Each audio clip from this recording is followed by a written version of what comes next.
50 करोड़ 51 करोड़ राशि आवंटित हो गया है। ऐसा कोई लेट नहीं होता। हम लोगों ने वहां से यूजीसी के माध्यम से जो हमारी national backward class finance and development corporation nodal agency है, सीएनए भी है, 3 दिन के भीतर उस पैसा को, उस फंड को रिलीज करने का व्यवस्था हमारे विभाग से है। उसका लेट नहीं होता, समयबद्ध तरीके से हमको उसका संपूर्ण करते हैं। और उसके अलावा उसका जो फेलोशिप 2014-15 में हमारी जो जेआरएफ के लिए 31,000 था, उसको हम लोगों ने अभी माननीय प्रधानमंत्री जी ने उसको 37,000 किया है और जिसको 35,000 का 42,000 किया है और समयबद्ध तरीके से उसका ऑन टाइम हम करते हैं। जैसे इस साल का आपने बताया 57 करोड़ था, अभी तक हम लोगों ने 51 करोड़ उसको डिस्बर्स हो गया है। And fellowship amount is very meager, so the students are facing serious problem for getting meager amount of the scholarship and stipend. So I would like to ask Honorable Minister through you, sir, whether the government should consider to enhance the amount of stipend and fellowship for the OBC students, and also, sir, whether the government further consider establishing fellowship for economically weaker section of the general category students. Thank you, sir.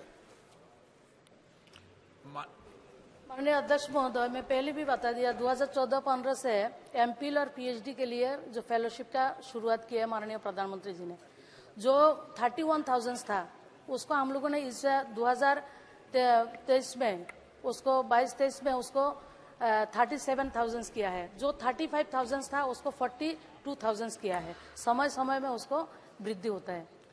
TR बालू जी। Sir, the number of OBC faculties in respect of technical and scientific universities, as far as OBCs are concerned, especially in the case of assistant professor, associate professors and professors, is very meager. It is not even 10%, sir, as of now. Sir, 30 years ago, we have enacted brought an act to introduce 27% reservation. But so far, only 10% we have provided so far. So equally, everybody is responsible. But you say, I want to know, what is the reason for that? The reason is because of shortage of PhD degree holders. So for want of PhD, the shortage is still existing.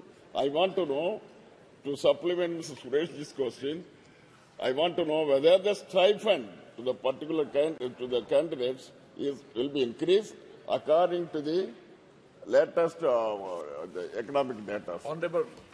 माननीय अध्यक्ष महोदय, मैं data पहले भी बता दिया कितना उसका इंक्रीज किया है। फिर भी मैं बताती हूँ, जो उन्होंने क्वेश्चन किया है जो फैकल्टी के बारे में, वो उसके संबंधित नहीं है। लेकिन पिछले हमारी 9 सालों में जितने लोगों को वहाँ पे हम लोगों ने किया है, 8,251 to 8,251 लोगों ने उसके फेलोशिप वहाँ पे मिला है। लेकिन उन्होंने क्वेश्चन किया है उसके रिलेटेड नहीं है, वो फेलोशिप का रिलेटेड है। फेलोशिप को हम लोगों ने 2014 से 2023 तक उसका वृद्धि किया है। श्री हेमंत गोडसे।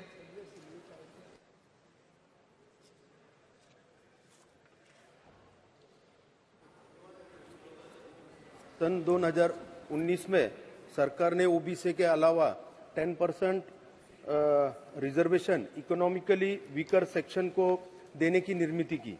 अध्यक्ष महोदय, मैं आपके माध्यम से मंत्री जी से ये जानना चाहता हूं कि ईडब्ल्यूएस के स्कॉलर्स को सेंट्रल इंस्टीट्यूशन में एमफिल्स और पीएचडी के स्कॉलरशिप की सुविधाएं क्या मिल रही है? अगर मिल रही है तो अब तक कितने स्कॉलर्स को ये सुविधा मिली है? अगर नहीं मिली है तो क्या सरकार इसके ईडब्ल्यूएस के स्कॉलर्स को स्कॉलरशिप देने के लिए सोच रही है? Thank you. ईबीसी का क्वेश्चन नहीं था, उसका फेलोशिप ओबीसी का है। तो माननीय सदस्य महोदय को मैं उसका तथ्य उपलब्ध करके उनको भेज दूंगी। Question number 23 Shri Shyam Singh Yadav. माननीय अध्यक्ष जी, क्वेश्चन नंबर 23, लेकिन माननीय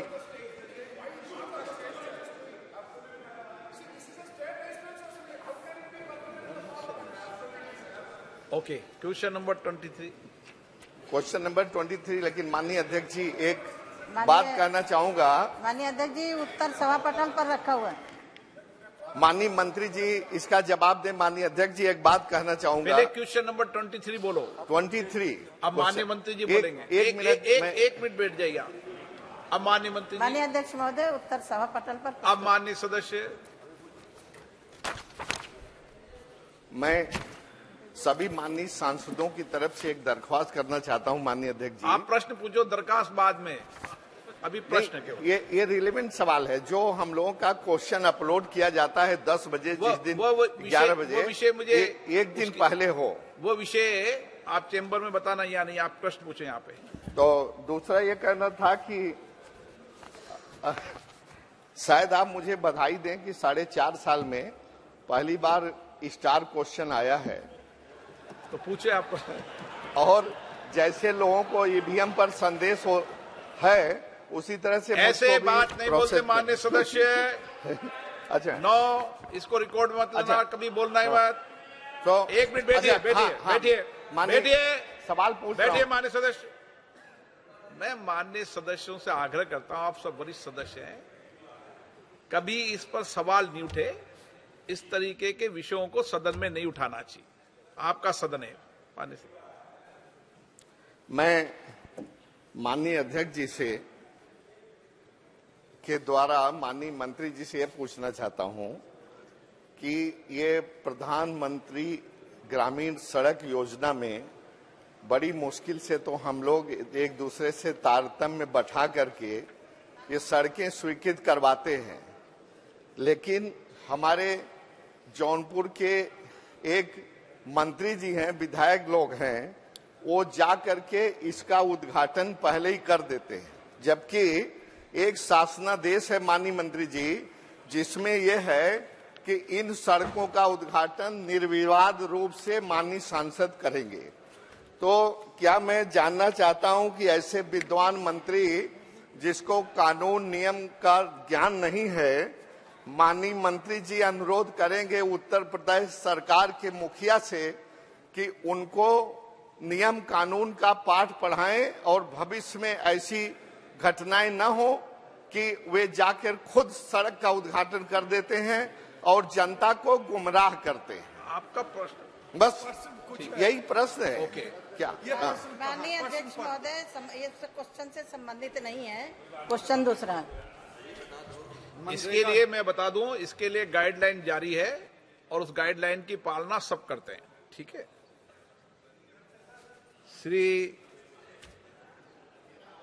श्रीमती के कनिमो जी, चलिए बैठिए।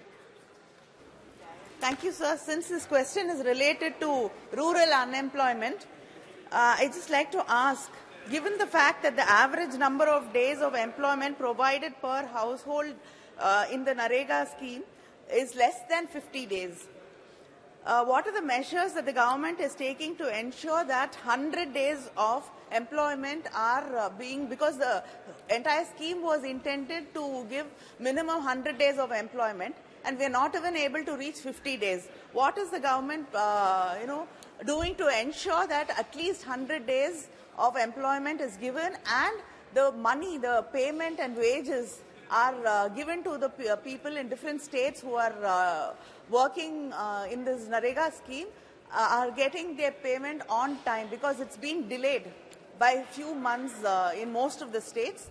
And is the government planning to give them delay allowance? Because that is also part of the scheme, that if the payments are delayed, that they are expected to give delay allowance. So what is the government responding to this? Thank you. माननीय अध्यक्ष महोदय, ये प्रश्न उत्तर प्रदेश से संबंधित बेरोजगारी भत्ता से और वहाँ मनरेगा में काम करने वाले लोगों से संबंधित है। माननीय सांसद महोदय ने प्रश्न पूछा, उनको हम पहुंचा देंगे। उत्तर प्रदेश के लिए ही पूछा है, उत्तर प्रदेश के लिए पूछ। श्री शशि थरूर जी, शशि थरूर जी। Thank you, sir. Actually, I'm going to have the same problem with the minister because Mr. Speaker, sir, the question is headlined unemployment allowance. So that's what we're asking about. The specific question may have been about UP, but we can ask about the principle, sir, because according to Section 7.1 of the MNREGA rules, if an applicant for employment under the scheme is not provided such employment within 15 days of receipt of his application seeking employment, or from the date on which the employment has been sought in the case of an advance application, whichever is later, he shall be entitled to a daily unemployment allowance in accordance with the section, quote unquote, sir. I want to ask the Honourable Minister, I can tell you from my experience in the state of Kerala, this is not being done, sir. And to the best of my knowledge, in many states, we are not finding the government actually compensating MNREGA applicants. In my own state, the number of applicants is more than twice the number of jobs offered. Only a handful of people are getting the full 100 days, sir. So if the government has a rule like this, that means that if somebody doesn't get the requested employment within 100 days of MNREGA, they should be paid unemployment allowance. Now, where is the government doing this? I would like the Honourable Minister to explain. UP and every other state, but certainly in my state of Kerala, this is a genuine problem for our rural workers. And in Kerala, sir, 92% of MNREGA workers are women because they're running women-run households. We really need to ensure that this protection is given, sir. And given this, can you tell us what mechanisms you have in place to ensure that the states are paying the money they're supposed to pay? Is the central government giving the states the money to enable them to pay it? Thank you, sir. महोदय, एक तो इस प्रश्न से जुड़ा हुआ नहीं है, लेकिन विद्वान मित्र जिस ढंग से प्रश्न को उठाए हैं, मैं एक मिनट आपके सामने देश का चित्र रखना चाहता हूं। अगर 2014 तक जिस पार्टी से जुड़े हैं, केवल 1660 श्रम दिवस ही बन पाया था। अभी 2700 श्रम दिवस बन चुके हैं। और जहां तक पैसे का सवाल है, अरे मैं वही बता रहा हूं, चिल्लाने से नहीं होगा, ये चिल्लाने से नहीं होगा। हमें भी चिल्लाने आता है, हम ज्यादा चिल्लाना जानते हैं।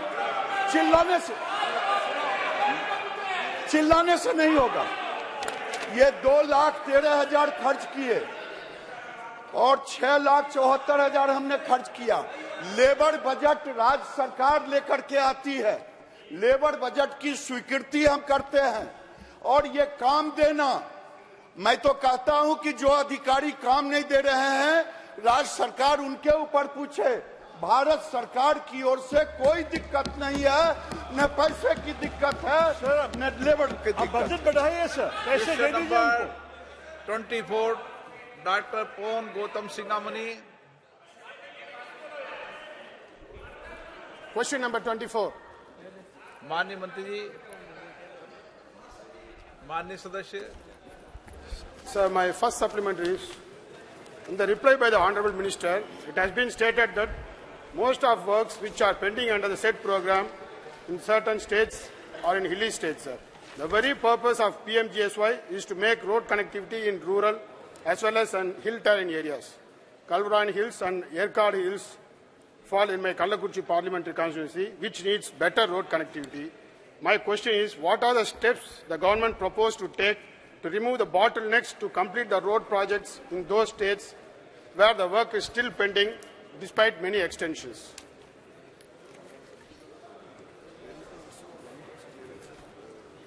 माननीय अध्यक्ष महोदय, मैं आपके माध्यम से माननीय सदस्य को अवगत कराना चाहती हूं।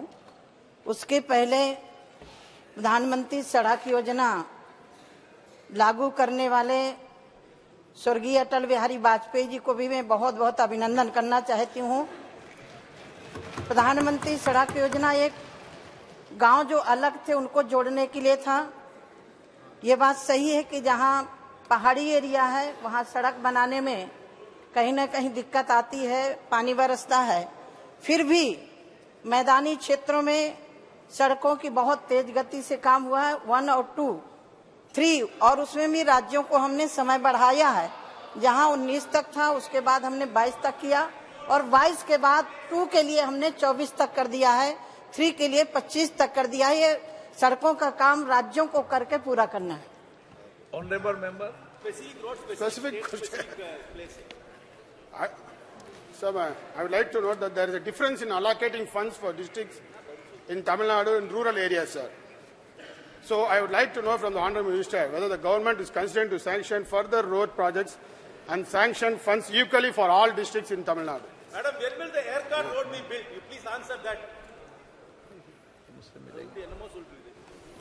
माननीय अध्यक्ष महोदय, सड़क एक सतत प्रक्रिया है जिसकी जब पूरी होती है उसको निधि जारी की जाती है। 1, 2 और इस टाइम 3 का काम चल रहा है, लेकिन कई राज्य अभी 1 और 2 को पूरा नहीं कर पाए। इसलिए जिन राज्यों से सदस्य आते हैं अपने राज्यों को प्रेरित करें कि पहले 1 और 2 को पूरा करें। पैसे की कमी नहीं है, पैसा हमारा पूरा जा रहा है, लेकिन अभी पूरी 2 और 1 की सड़क नहीं बन पाई। हम 3 में पहुंच चुके हैं। मैं बधाई देना चाहती हूँ उत्तर प्रदेश सरकार को। उत्तर प्रदेश सरकार ने लगभग पूरा कर लिया है। इसके लिए उत्तर प्रदेश सरकार में पहली सरकार है प्रदेश केंद्र में देश में जो सड़कों का काम पूरा किया है।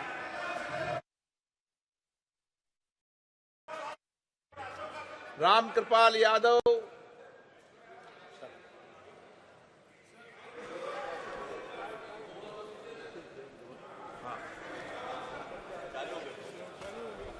सर आभार व्यक्त करते हैं सर आपका कि आपने एक महत्वपूर्ण क्वेश्चन के लिए मुझे अनुमति प्रदान की है। सर, ये प्रधानमंत्री ग्रामीण सड़क योजना पूरे अटल बिहारी वाजपेयी स्वर्गीय नहीं है, उनको आदर।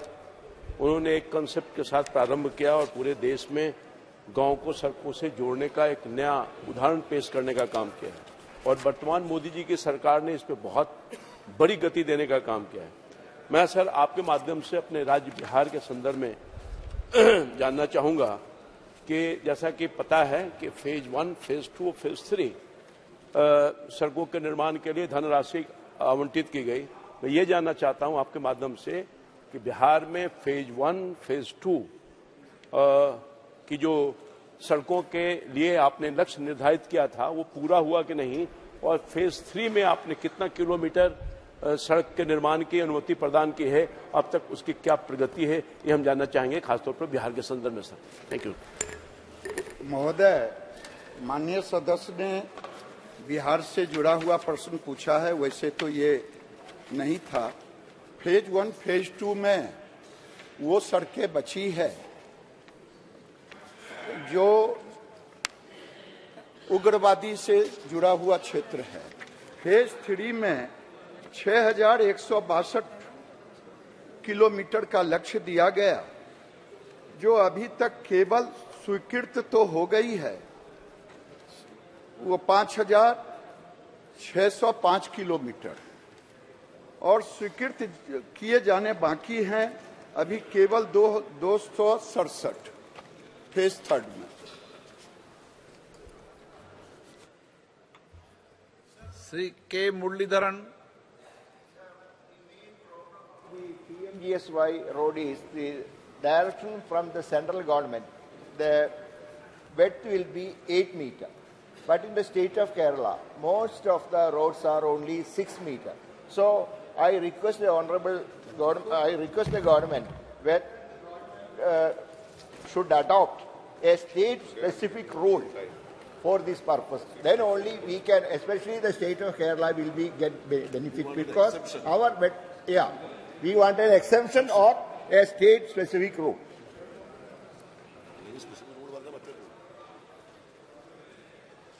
माननीय अध्यक्ष महोदय, केरल से संबंधित प्रश्न पूछा है, उनका उत्तर मैं जरूर लिखित में भेजूंगी, लेकिन जो अभी तक पूर्ण सड़कें हुई हैं उनको 2006 से मार्च 2014 तक 411 किलोमीटर, अप्रैल 2014 से अब तक 8000 ये लंबित सड़कें पूरी की गई हैं। माननीय अध्यक्ष महोदय, सतत प्रक्रिया है प्रधानमंत्री सड़क योजना। किसी भी राज्य में कहीं कमी है उसको पूरा करने के लिए हम बिल्कुल, हमारा मंत्रालय खुला दरबार है। 1, 2 और 3, जब तक ये तीनों फेज की पूरी नहीं हो जाती तब तक हम आगे का कार्रवाई नहीं कर सकते। सुदीप बंदोपाध्याय जी, आप नहीं, आपने लिखाया है।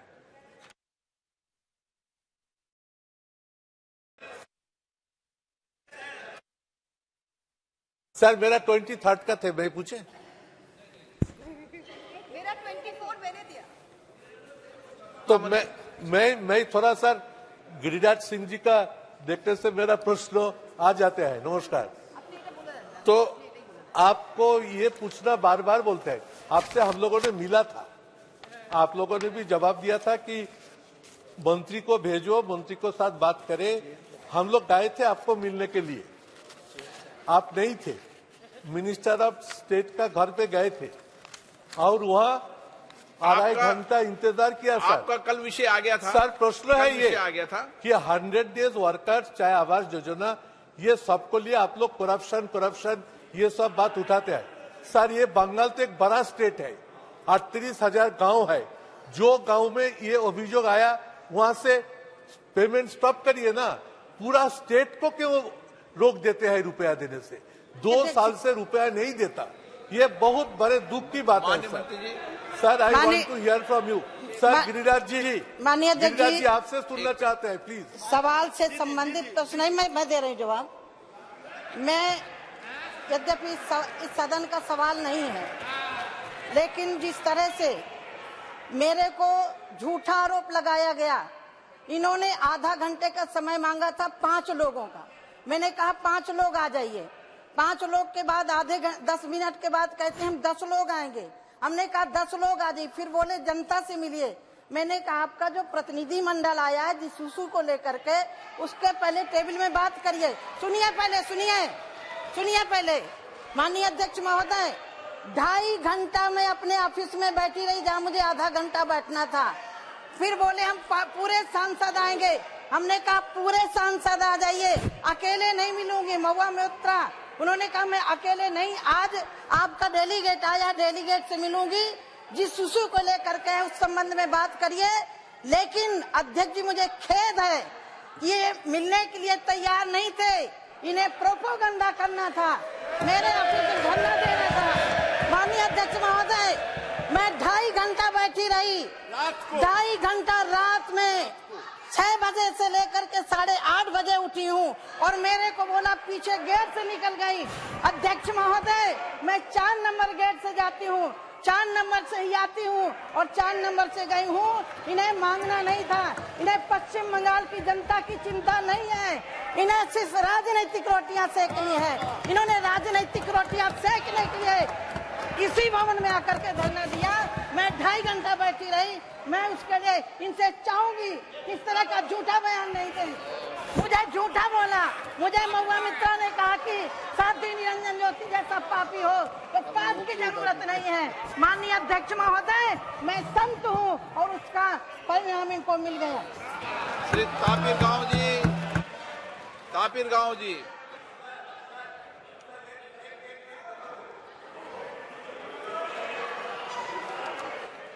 श्री तापिर गांव जी, आप पूछिए। तापिर गांव। ऑनरेबल स्पीकर सर, मैं ऑनरेबल मिनिस्टर से 2 बार मिला हूँ।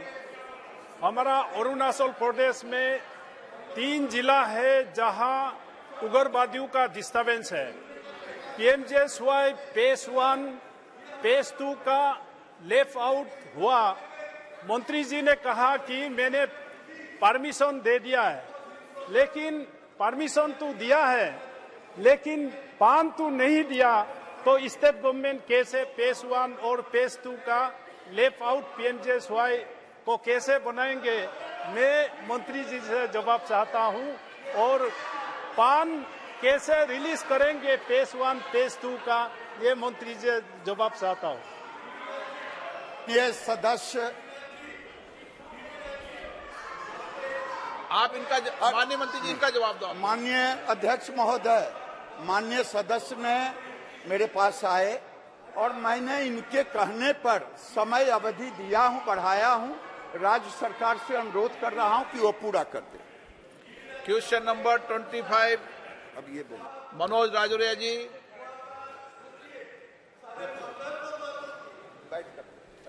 क्वेश्चन नंबर 25 माननीय मंत्री जी,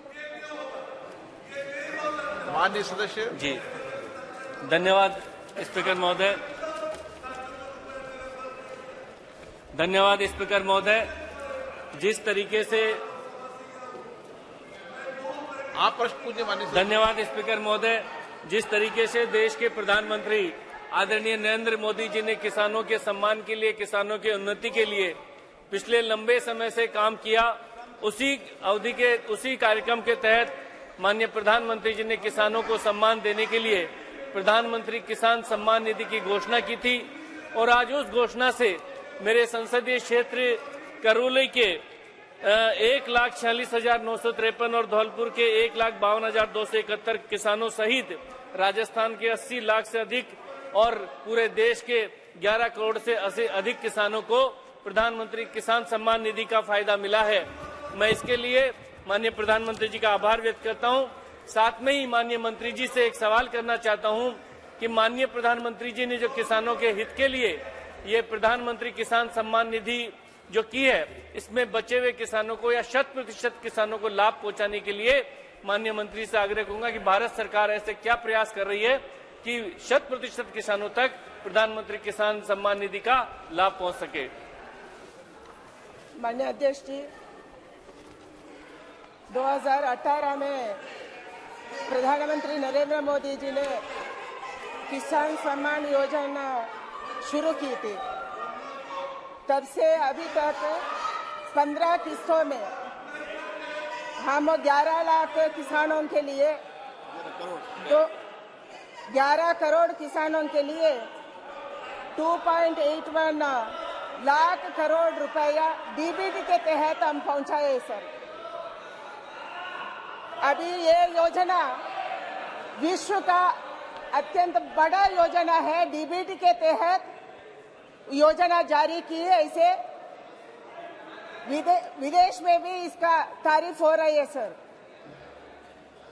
हम ये योजना देने के समय राज्य सरकार से आंकड़ा मांगे थे।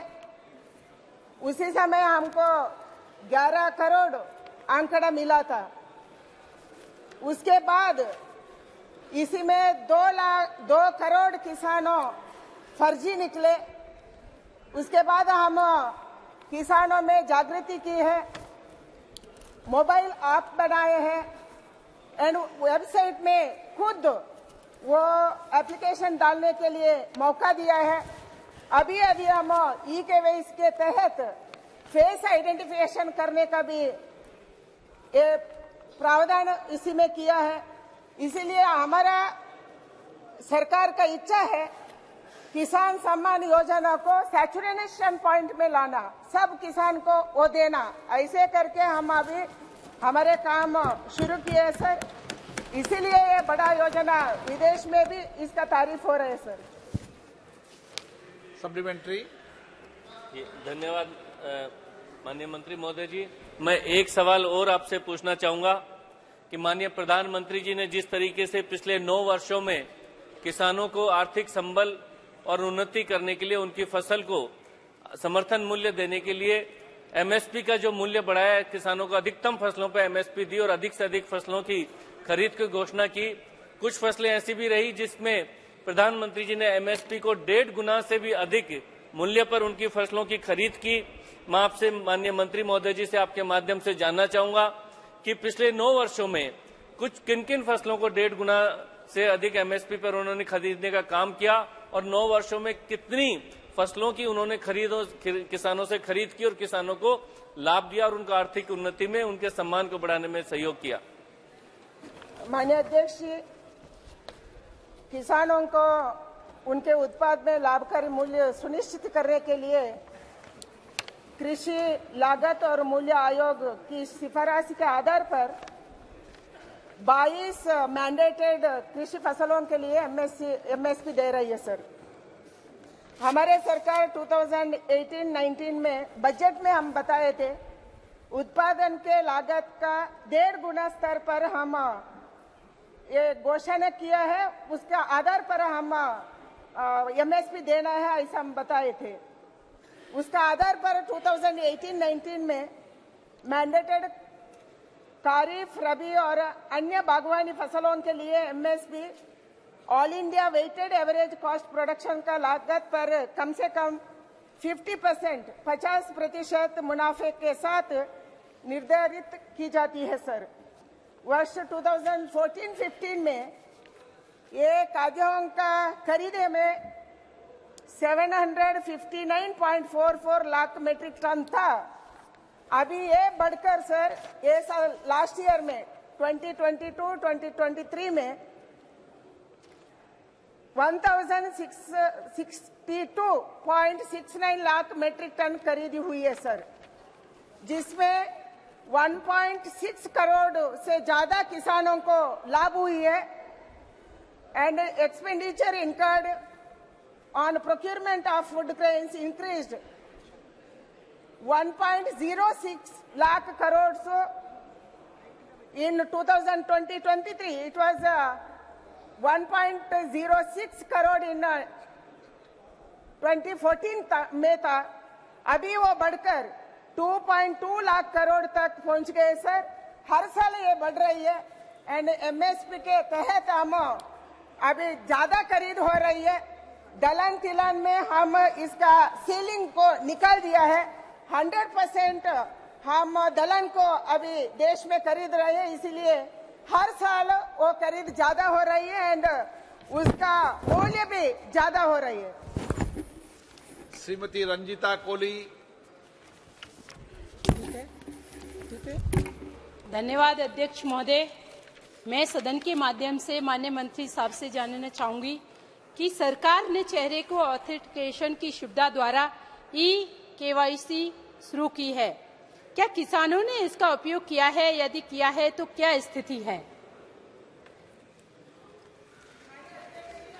हम स्टेट पर निर्भर थे। स्टेट में किसानों का आंकड़ देना था, वो फिजिकली वेरिफिकेशन करना था, इसी में फर्जी हुआ।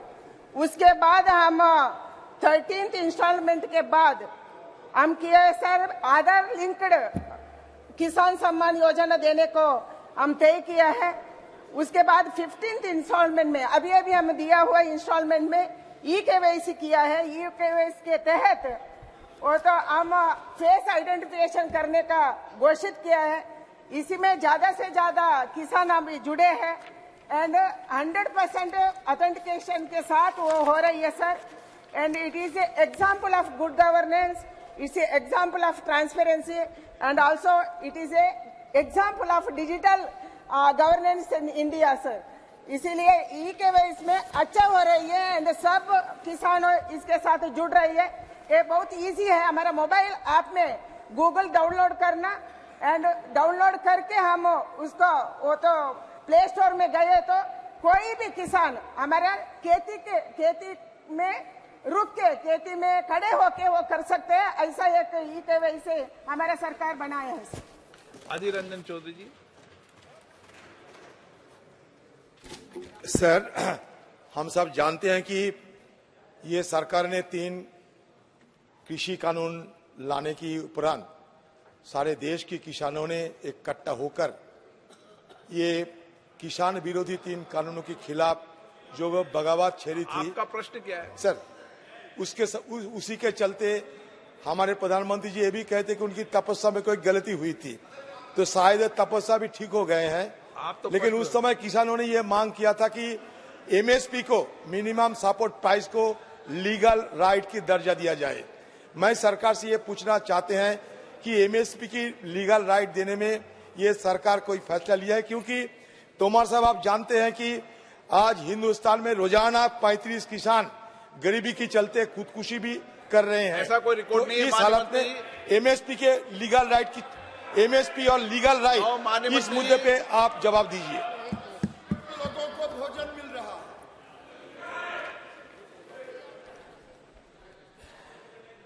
आज स्वामीनाथन साहब जीवित नहीं है, लेकिन मैं समझता हूं जब भी MSP की बात होती है तो स्वामीनाथन साहब को याद करना ही चाहिए।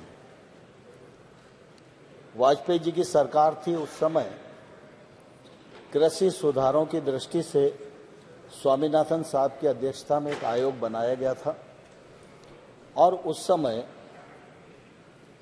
वाजपेयी जी की सरकार के टाइम पर वो रिपोर्ट नहीं आ पाई थी।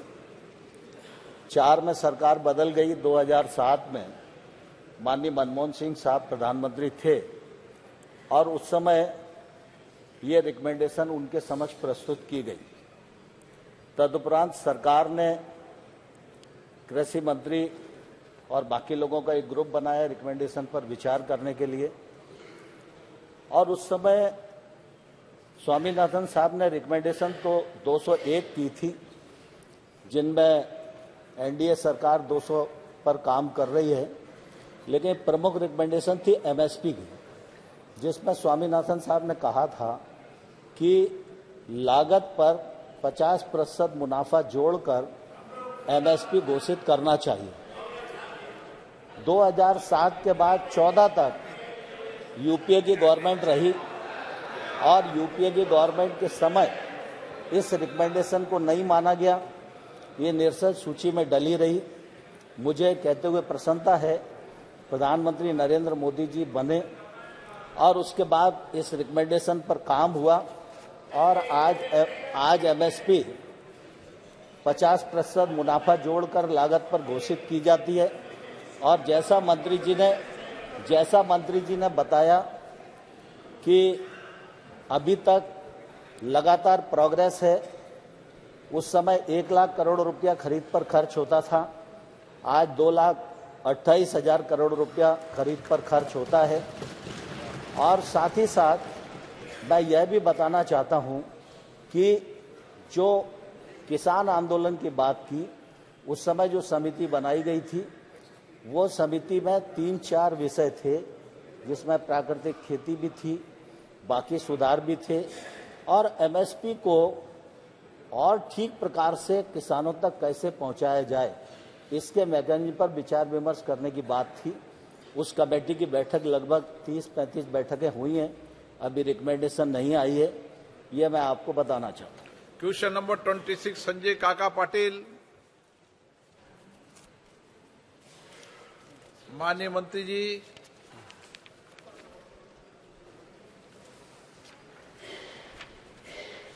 क्वेश्चन नंबर 27 लाओ Shri Krishna ji.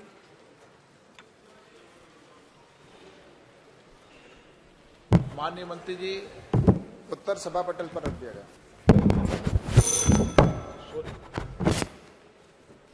Sir, Andhra Pradesh is going through severe drought. Sir, there is a rainfall deficit ranging from 21% to 51% across different districts of Andhra Pradesh. Sir. Specifically, coming to my district of Palnadu. Specifically coming to my district of Palnadu and Guntur, there is a drastic reduction in sowing area of chili and cotton, sir. 48% of sowing in cotton has come down, 45% of sowing in chili has come down. Crop insurance should be a major relief for the farmers against erratic rainfall and climate change, sir.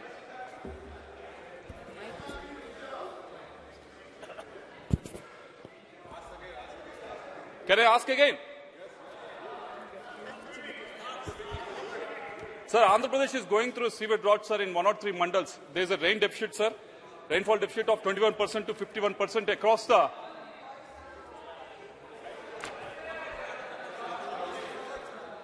Sir, again, Andhra Pradesh is not being heard, sir. लगा लो, headphone लगा लो। Okay, बोलो, एक दोबारा बोल लें। Sir, the question is that the chili farms. Can you hear? Can I ask again, sir? Yes, आ रही है आवाज। Andhra Pradesh is going through a severe drought in 103 mandals, sir. There's a rainfall deficit of almost 21% to 55% across different districts of Andhra Pradesh. Specifically coming to my district of Guntur and Palnadu, there's a drastic reduction in sowing area of cotton and chili, sir. It has gone down by 48% in cotton and 45% in chili, sir. Crop insurance should come as a major relief for farmers against erratic rainfall and climate change, sir. So, The question to the minister is, chili crop, which comes under the yield-based, whereas it is sowed under the irrigated base, but it is classified as yield-based under the insurance, sir. So the question for you is whether government is looking that chili crop can be moved from yield-based to the irrigated weather-based. माननीय अध्यक्ष महोदय जी, प्रधानमंत्री फसल बीमा योजना बहुत ही महत्वपूर्ण योजना है। देश भर में किसानों को एक कवच प्रदान करता है कि किसान के अगर किसी प्रकार का नुकसान होता है तो फसल बीमा के माध्यम से वो उसको कवर होता है। और जैसा कि आंध्र प्रदेश के विषय पर आपने पूछा है कि उनको मिर्ची और उसमें वेदर बेस्ड आधार पे करने के लिए, तो मुझे आपसे इसमें ये कहना है कि जिस तरह से यहाँ पर अभी जिस तरह से किया जा रहा है, तो इसमें राज्य सरकार पूर्ण रूप से फसल बीमा के लिए कौन सी पैटर्न को अपनाना है, जो हमने उनको मॉड्यूल दे रखे हैं, उस मॉड्यूल के आधार पर वो करते हैं।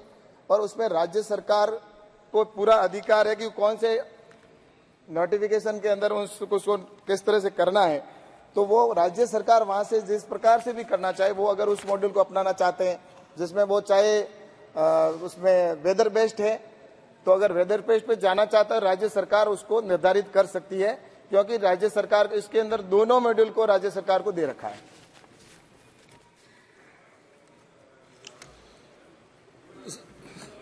Sir, during difficult times like this drought situation, sir, Krishi Vignan Kendras play a major role in encouraging farmers and hand-holding farmers to go for crop insurance and crop diversification, sir. Sir, coming to my constituency of Palnadu, we have proposed a Krishi Vignan Kendra 3 years back, sir, in the village of Jangameshwarapuram in Gurjala Mandal. So 3 years back when we asked, they said, because it's a corona time, we have not been deciding on the Krishi Vignan Kendra, sir. But it's been 3 years, we've been following it up in various offices, sir.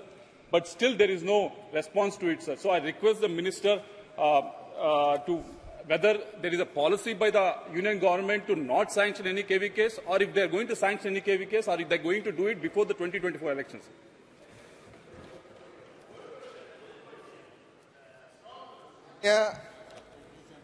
सब अध्यक्ष महोदय, इसके अंदर जैसा कि इन्होंने question पूछा है, क्वेश्चन के आधार पर मैं ये कह सकता हूं कि ये सीधा आपके जो क्वेश्चन से संबंधित विषय था उस पर नहीं है। आगे आपको इसका जवाब भेज दिया जाएगा। श्रीमती असनैन मसूदी जी। बहुत शुक्रिया। जैसा कि आप जानते हैं कि सेब उत्पादन जो है वो जम्मू कश्मीर के लिए एक रीढ़ की हड्डी की मईशत के लिए रीढ़ की हैसियत रखती है। तो मेरा ये सवाल होगा कि क्या सरकार जम्मू कश्मीर में सेब की पैदावार कोई 30 मिलियन टन के करीब होती है, क्या उसको PMFBY में के दायरे में लाना चाहती है, ताकि कंसेशन रेट्स पर जो प्रीमियम रेट्स हो उस पर ये भी इस जो सेब का जो सन्नत है, तो फ्रूट जो इंडस्ट्री है उसको भी उसके दायरे में लाया जाए।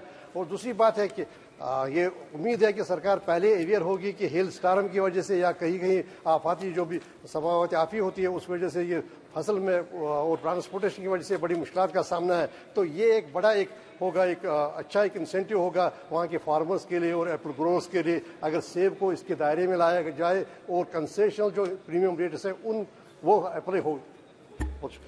माननीय अध्यक्ष महोदय, निश्चित रूप से प्रधानमंत्री नरेंद्र मोदी जी की सरकार किसानों के साथ खड़ी रही है और खड़ी रहती है हमेशा।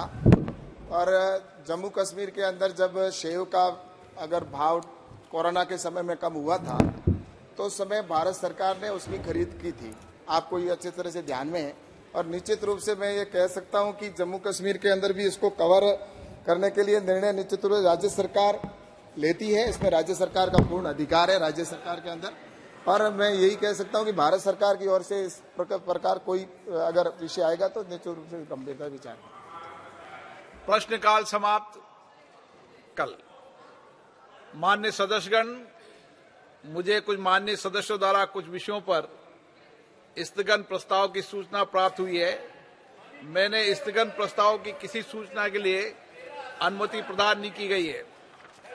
सभा पटल पर रखे जाने वाले पद आइटम नंबर 2 श्री कृष्णपाल सामने सूची में क्रम संख्या 2 पर मेरे नाम के सामने उल्लिखित सूचीबद्ध दस्तावेजों को सदन के पटल पर रखता हूं। Item number 3 doctor Sanjeev Kumar Balyan ji से आज लोकसभा की संशोधित कार्यसूची में क्रम संख्या 3 पर मेरे नाम के समक्ष दर्शाए गए पत्र सदन के पटल पर रखता हूं। Item number 4 Shri Nityanand Rai ji.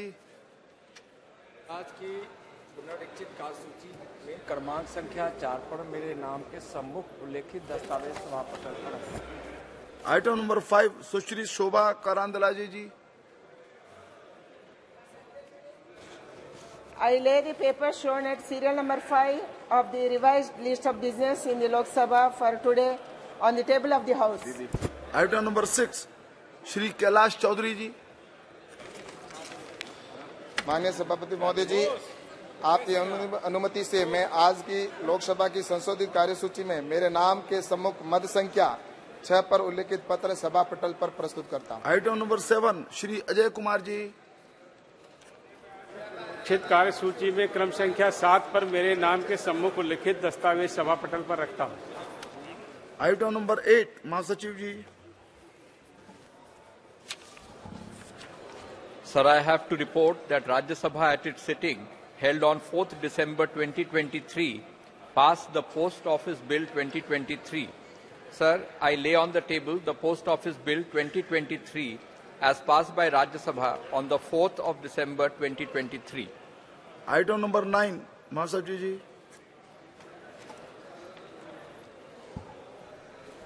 Sir, I lay on the table a copy duly authenticated by the Secretary General Rajya Sabha of the Constitution 128th Amendment Bill 2023 passed by the Houses of Parliament and assented to by the President as the Constitution 106th Amendment Act 2023 since a report was last made to the House on the 19th of September 2023. Item number 10, Shri Nishit Pramanik ji. महोदय, आपकी अनुमति से मैं vibrant village programme के बारे में श्री सुशील कुमार सिंह संसद सदस्यों द्वारा पूछे गए अतारांकित प्रश्न संख्या 3112 के 8 अगस्त 2023 को दिए गए उत्तर में शुद्धिकरण में हुए विलंब के कारण बताने वाला वक्तव्य अंग्रेजी संस्करण सभा पटल पर प्रस्तुत करता हूं। शून्यकाल Shri M.K. Raghavan ji.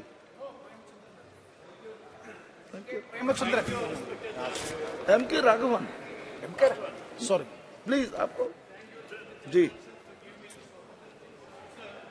I wish to draw a grave disparity shown to Kerala. Today only Kerala and another state are not allotted an AIIMS-like institute. The government of Kerala had in advance identified Kinalur in my constituency Kozhikode sufficient land for establishing this prestigious medical institute. I have also repeatedly followed this for the last very many years. Yet it is a dream come true. Sir, the availability of the AIIMS at Calicut, a region which is deprived of advanced specialized medical centers, will be a major boon to the people of 7 districts in the Malabar region of Kerala and some regions of the nearby states like Karnataka and Tamil Nadu. Sir, the district is notorious for frequent Nipah and other virological outbreaks. The entire Malabar region is also prone to various lifestyle diseases including cancer, cardiac, diabetes, respiratory ailments and others. Sir, the setting of the AIIMS in Kozhikode will enhance the healthcare as well as research facilities to address common disease apart from helping people get treatment at doorstep. Sir, I strongly request both the Health Minister and Finance Minister to include the setting up of the proposed AIIMS for Kerala at Kozhikode in the next budget proposal positively. Thank you, sir. Shri Pradyut Bardoloi ji. I raise my concern and I would like to register my grave concern and urge the relevant departments of the Government of India, especially Ministry of Home and Healthcare and Social Justice Department, to take urgent action, because there has been proliferation of the drugs use and substance abuses on the rise in this country. So you'll be surprised to know that in the northeastern region, in certain remote areas now, in the states of Manipur, in the states of Arunachal Pradesh and Assam and even Mizoram, so extensive poppy cultivation is expanding. And not only poppy cultivation, but also their processing plants have been set up. Thereby, there have been a very rise of the different types of drugs coming to the rest of the country from the valleys of Assam. So, as per the report of NDDTC and AIMS 2019-20, it is reported that over half of the total drug users of India come mainly from 8 states, 4 of which are in the northeast itself: Assam, Manipur, Sikkim and Mizoram. So my state, Assam, is reported to currently have over 4 lakh drug users with 8 vulnerable districts, including in my constituency called Nagaon. So Nagaon has become a conduit district. A large quantity of drugs are every day coming out of through that area to the rest of the country. So my request to the Government of India to take urgent action to stamp this menace, and also, sir, the ministry should put up a rehabilitation center, counseling, and add a new dimension so that the drug abusers can be put at bay and counseling can be done and rehabilitation of the drug users can be taken up, sir. Thank you. Thank you. Shri N.K. Premchandran ji. Thank you very much, Mr. Chairman, sir. So this is the first time in my parliamentary experience I got the ballot as number 1, but I couldn't make it because of my learned friends. Sir, thank you very much for providing me this opportunity.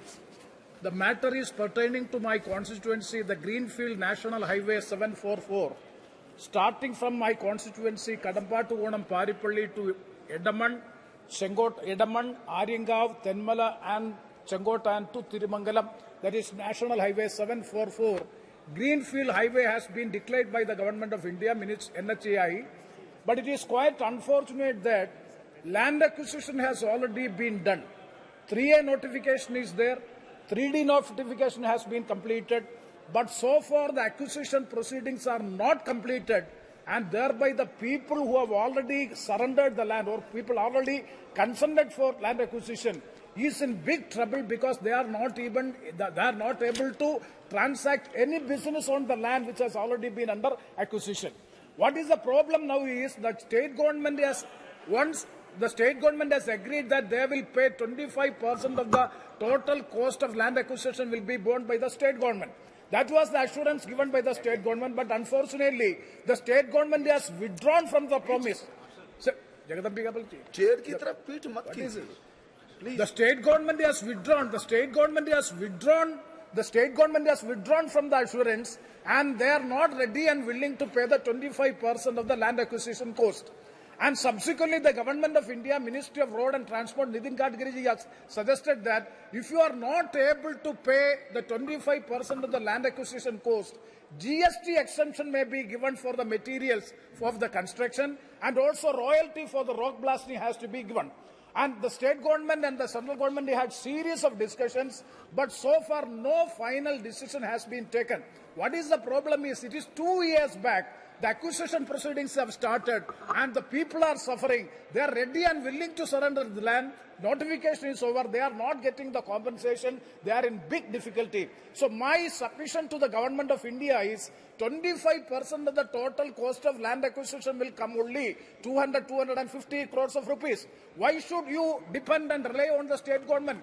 The total cost of the construction of the road is 2,700 crores. If the Government of India is able to bond 2,700 crores of rupees for the national highway, greenfield highway, new highway.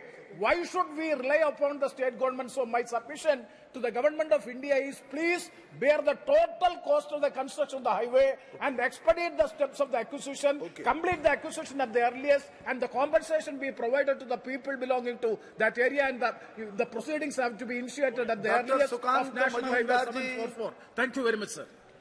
Thank you chairman sir, आपको बहुत बहुत धन्यवाद मुझे मौका देने के लिए। पश्चिम बंगाल के सरकार ने हमेशा अपने जनता को पॉलिटिकल कारणों से वंचित कर रहा है। पश्चिम बंगाल की सरकार ने 2020 में एक डिसीजन लिया कि कॉमन सर्विस सेंटर जो केंद्र द्वारा चलाया जाता है उसको बंद कर देने के लिए। अब सोचिए, कॉमन सर्विस सेंटर केंद्र द्वारा चलाया गया ऐसा एक प्रोजेक्ट है जिसके माध्यम से जो साधारण लोग हैं, जो जनता है, उनको तरह तरह के हेल्प मिलता है। जो केंद्रीय जो प्रकल्प है, जो प्रोजेक्ट्स है, उसका हेल्प मिलता है। उसके साथ साथ जो आधार कार्ड का भी हेल्प उनको मिल सकता है वहां से। उनके द्वारा बहुत काम हो सकता है सीएससी के द्वारा।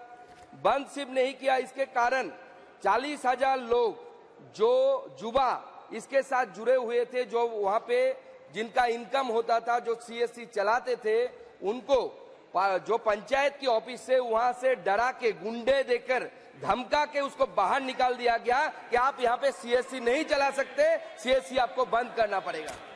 जो ऐसी सरकार, जो सरकार अपनी जनता की नहीं सुनती, जो सरकार अपने जनता को प्रताड़ित करती है, वो सरकार यहाँ पे आके अपने जनता के लिए जो आंसू, जो देखने वाला आंसू बहाते हैं। ऐसा नौबत आ गया कि उन्होंने, सरकार ने ये डिसीजन लिया कि जो इकोनॉमिक सेंसस है वो नहीं किया जाएगा पश्चिम बंगाल में। आप बताइए चेयरमैन सर, अगर इकोनॉमिक सेंसस नहीं होगा तो कैसे पता चलेगा कि पश्चिम बंगाल में कौन आदमी गरीब है, कौन अमीर है? और अगर इकोनॉमिक सेंसस नहीं हुआ तो कहां से लोगों को वो आप प्रोजेक्ट बनाएगा? आपके पास अगर डेटा ही नहीं है तो आप गरीबों के लिए प्रोजेक्ट कैसे बनाएंगे? तो इसके ऊपर जनता की डिमांड के कारण हमने कलकत्ता हाईकोर्ट में पीआईएल भी लगाया और कलकत्ता हाईकोर्ट ने राज्य सरकार को बोला है कि आप इसके ऊपर आपका अपना एफिडेविट दाखिल कीजिए। पश्चिम बंगाल सरकार डिले कर रहा है, एफिडेविट भी नहीं दाखिल कर पा रहा है और उनको 12 तारीख तक का टाइम दिया गया। अगर विदिन 12 आप अगर एफिडेविट नहीं कर पाए तो आपको 50,000 रुपये का जुर्माना आएगा पश्चिम बंगाल सरकार के ऊपर। तो इस संदर्भ में मैं माननीय मंत्री जी से अनुरोध करता हूं, पश्चिम बंगाल की जनता को हित को ध्यान में रखते हुए रेल स्टेशन और पोस्ट ऑफिस जो है वहां पे सीएससी फिर से चालू किया जाए, तो पश्चिम बंगाल के जनता उस सीएससी का लाभ ले पाए। नहीं तो पश्चिम बंगाल की सरकार पश्चिम बंगाल की जनता को प्रताड़ित कर रही है। Thank you, sir. Sir, this is regarding my state, Odisha. Sir, there were 34 government and 124 private polytechnics, which includes 22 new polytechnics, including one in my parliamentary constituency, Berhampur, under the scheme of submission on polytechnics under coordinated action for skill development, covering all the 30 districts with at least one government polytechnics in Odisha. Sir, I thank the union government for providing central financial assistance for implementation of the schemes, upgradation of existing polytechnics for 11 polytechnics and construction of women's hostel for 13 polytechnics. However, sir, there has been a critical issue before the state, and that is shortage of trained faculty required for these polytechnics. In the Odisha, there is only government polytechnic at Bhubaneswar, which has an extension center, that is National Institute for Technical Teachers Training and Research, Calcutta, under the Ministry of HRD, providing only short-term training, that is without any practical skill training facilities. Odisha doesn't have a board of practical training for which technician and graduate apprenticeship program and graduates are hampering. Sir, through you, I request the Honorable Minister for Education to consider setting up of a technical teachers training institute on the pattern of National Institute for Technical Teachers Training and Research with practical training facilities to enable the Odisha to create a pool of trained teachers of the polytechnics to maintain quality of teaching in government and private polytechnics at Barampur and Odisha, sir. Thank you, sir. Thank you. Thank you. Shri Om Prakash Bhopal Singh ji.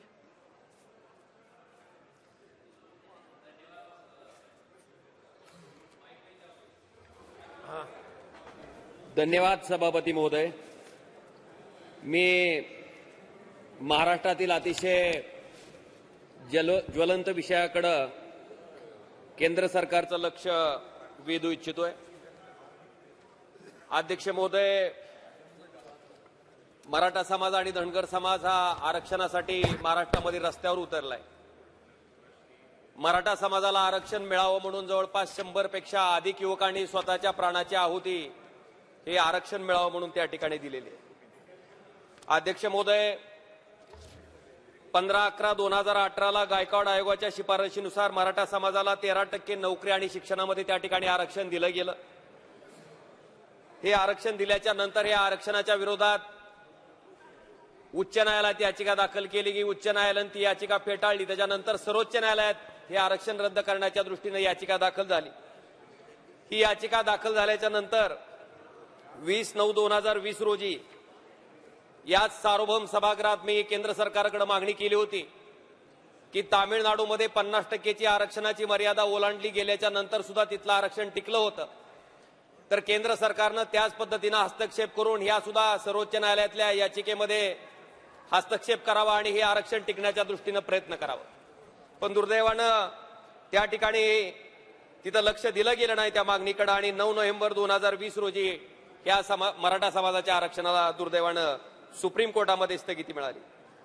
अध्यक्ष महोदय, याच्यानंतर 18/3/2021 आणि 14/12/2022 या 2 वेळेसही हे आरक्षण supreme कोर्टामध्ये न टिकण्यामागचं प्रमुख कारण होतं की आरक्षणाची मर्यादा 50% पेक्षा जास्त ओलांडल्या गेल्यामुळं हे आरक्षण सुप्रीम कोर्टानं रद्दबादल ठरवलं होतं.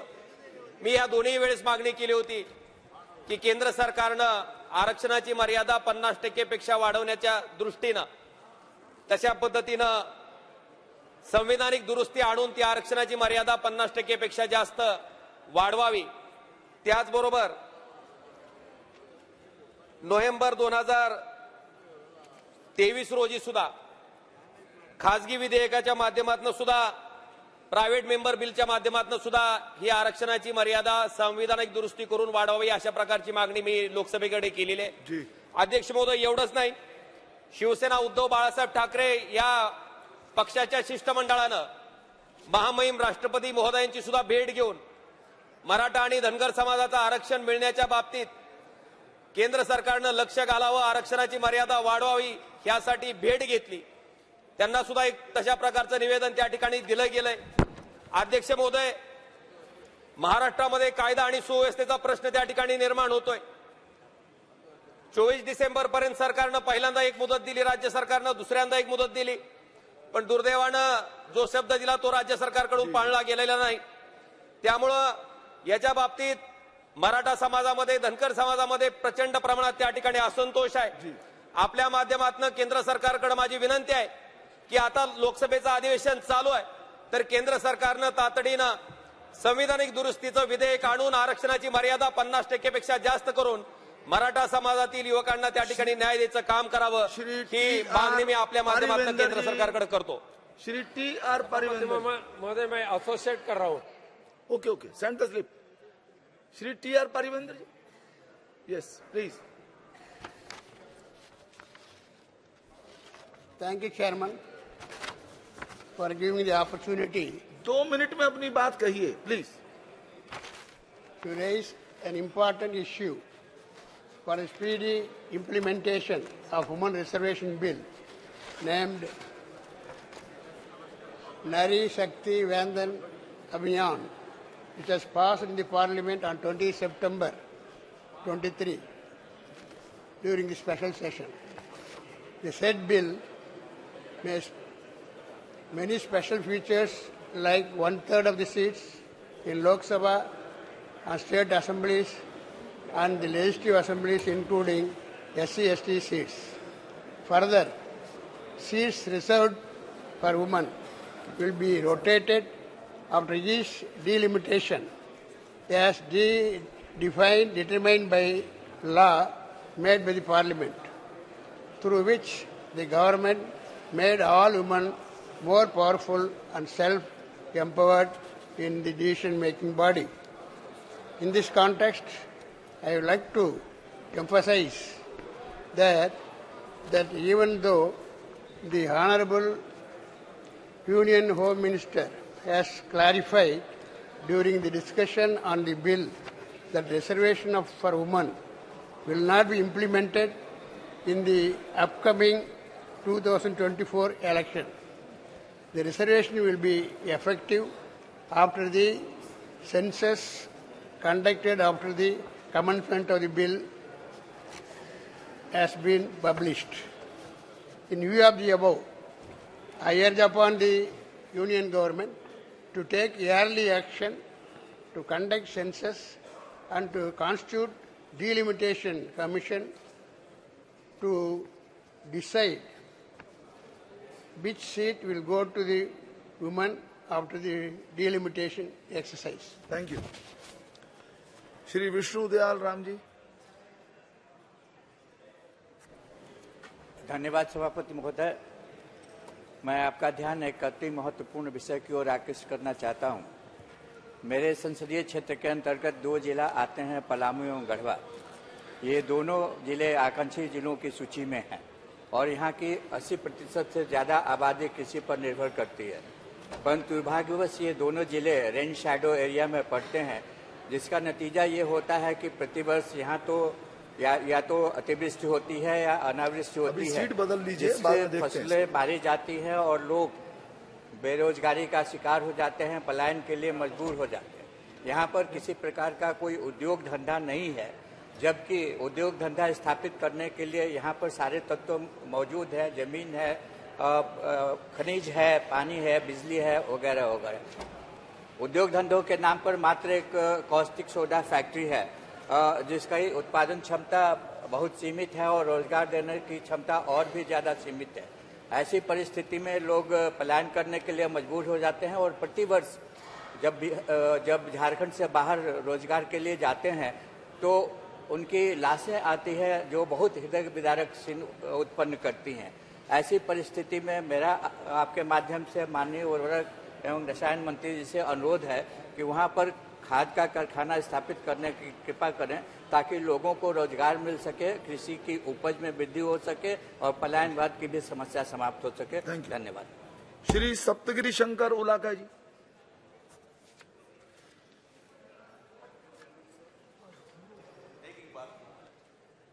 Thank you, Speaker, sir, for giving this opportunity. Sir, this is a very serious issue and a long pending issue which is impacting my constituency, Jaipur. Sir, this is about the transfer of EPF past accumulations of employees of erstwhile Built Graphic Paper Products Limited, BGPPL, Unit Seva, which comes under OR/BAM/2910.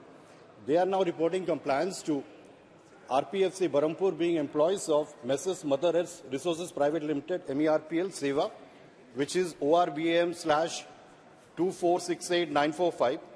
Sir, isme the problem is this Seva unit, which was sold by BGPPL to MERPL in the month of February 2020.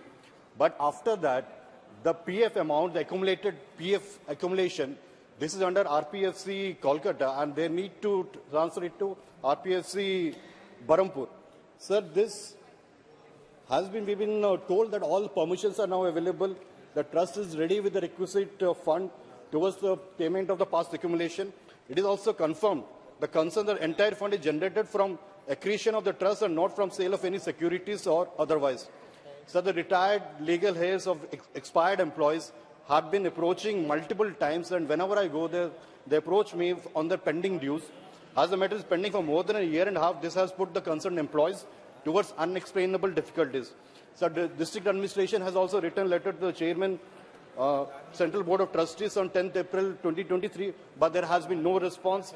We've been following with the Regional Provident Fund Commissioner, EPF of Calcutta. There is no response. KCDPF Trust, Calcutta, they have written to RPFC Calcutta to resolve the issue of PF transfer. There is no response. The RPFC Barampur, some fellows from there, they visited Jaipur also. They are saying they're helpless unless until RPFC Calcutta transfers the fund to RPFC Barampur.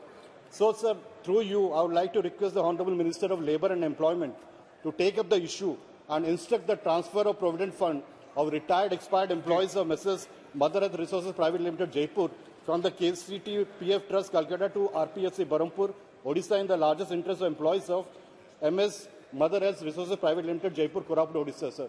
Thank you, sir. I would appreciate if the ministry would take this cognizance of the situation and the ground reality and do the thing at the earliest. Thank you, sir. Sir, with the heavy heart, I would like to draw the kind attention of this August House as well as the Minister for Home about the sad plight of people of Tamil Nadu. So the recent flood have battered more than 1 crore people in city of Chennai, districts of Tiruvallur, Kanjipuram, Chengalpet, and Ranipet also. So the situation is very grim, and people are they are inside the home for the past 3 days. From 3rd onwards, there is a continuous torrential rain. And cyclone is its fury has it has fully dedicated its fury to the people of Tamil Nadu. So it was so heavy and could not bear with it, and people are stranded elsewhere. The trains are halted outside the city of Chennai, and flights are not moving. And more people, thousands and thousands of people are even, they could not get the food supplied by the government of Tamil Nadu, and government ministers are going shelter to shelter to help the people, but they could not extend their hands, helping hands to the public, because flood waters are in the streets. All the streets are flowing like rivers. So where is a chance to move to the people, sir? CM Tamil Nadu is having day in night.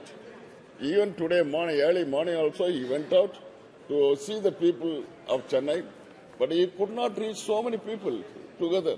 So this is sorry state of affairs is prevailing in Tamil Nadu, and Government of India should come forward to help.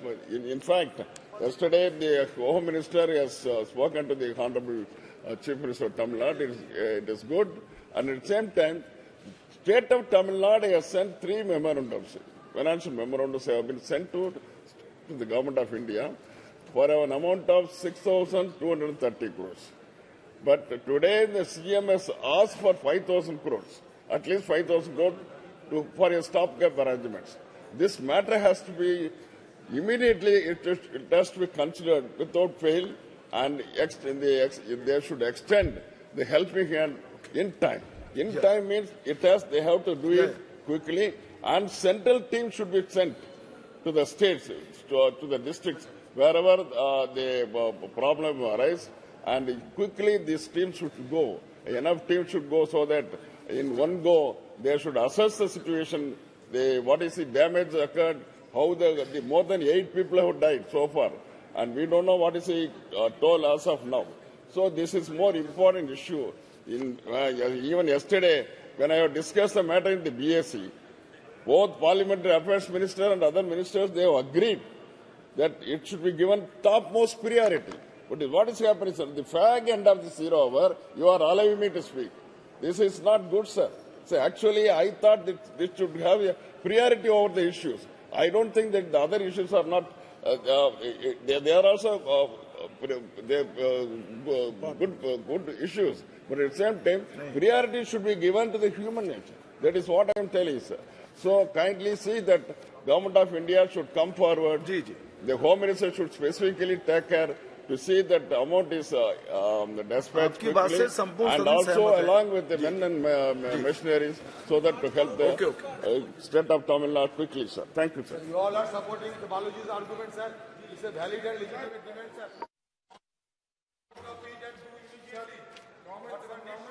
ठीक है बैठिए श्री जयदेव गल्ला जी इसी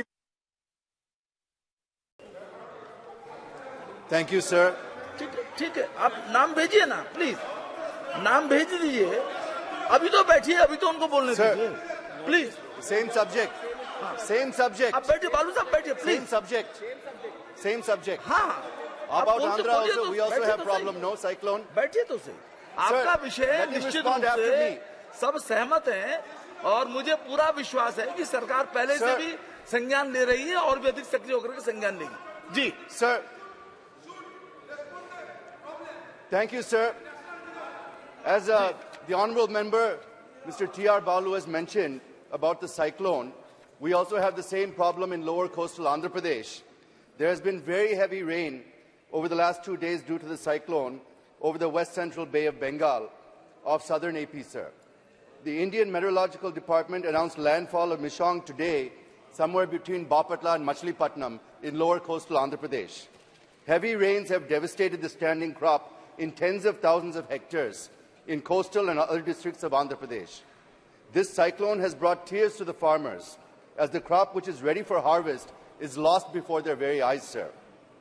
The state government is still in the process of identifying and assessing the damage, and it may take some time to come to the conclusion about the damage to crop, life and property. Due to the heavy rains, roads have been damaged, supply of electricity is disturbed, people are not able to fetch essentials apart from other problems being faced by them.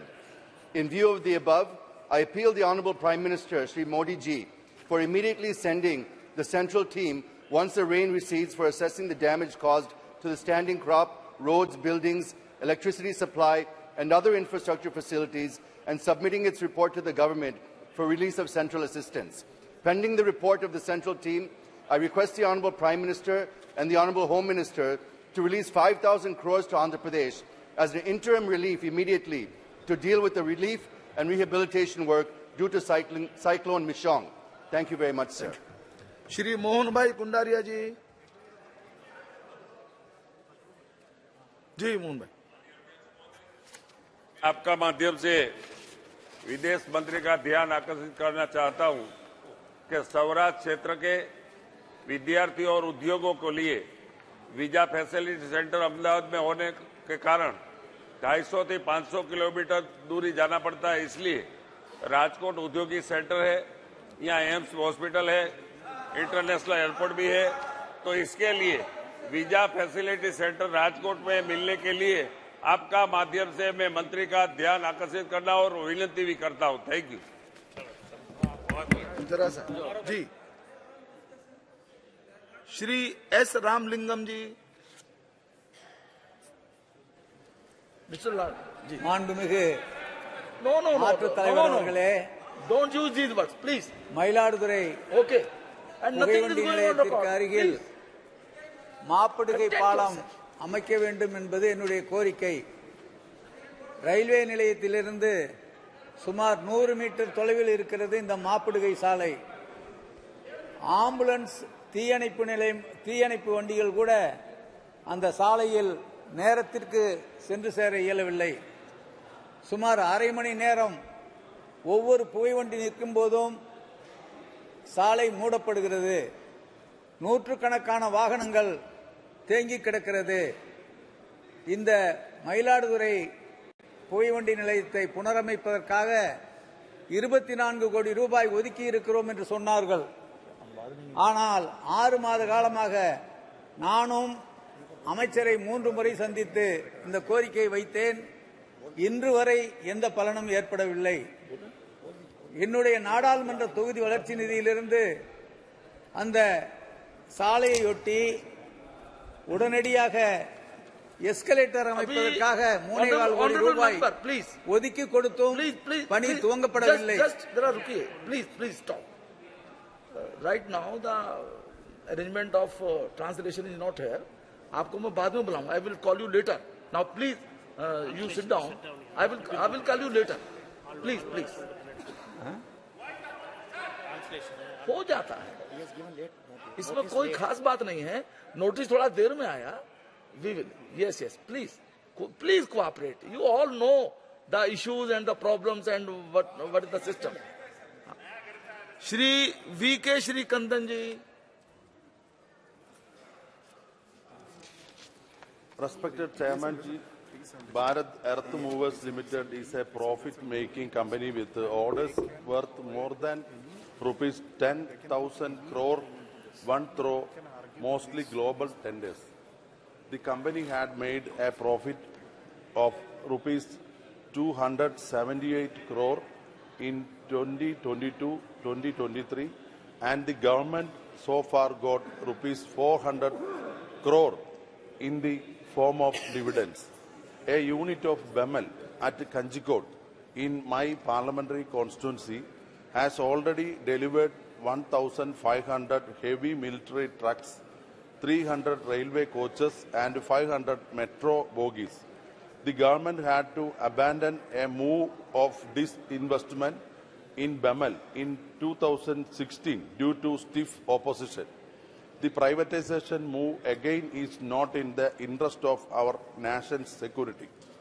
Therefore, I urge upon the government not to privatize BEML and withdraw such a move immediately. Thank you, sir.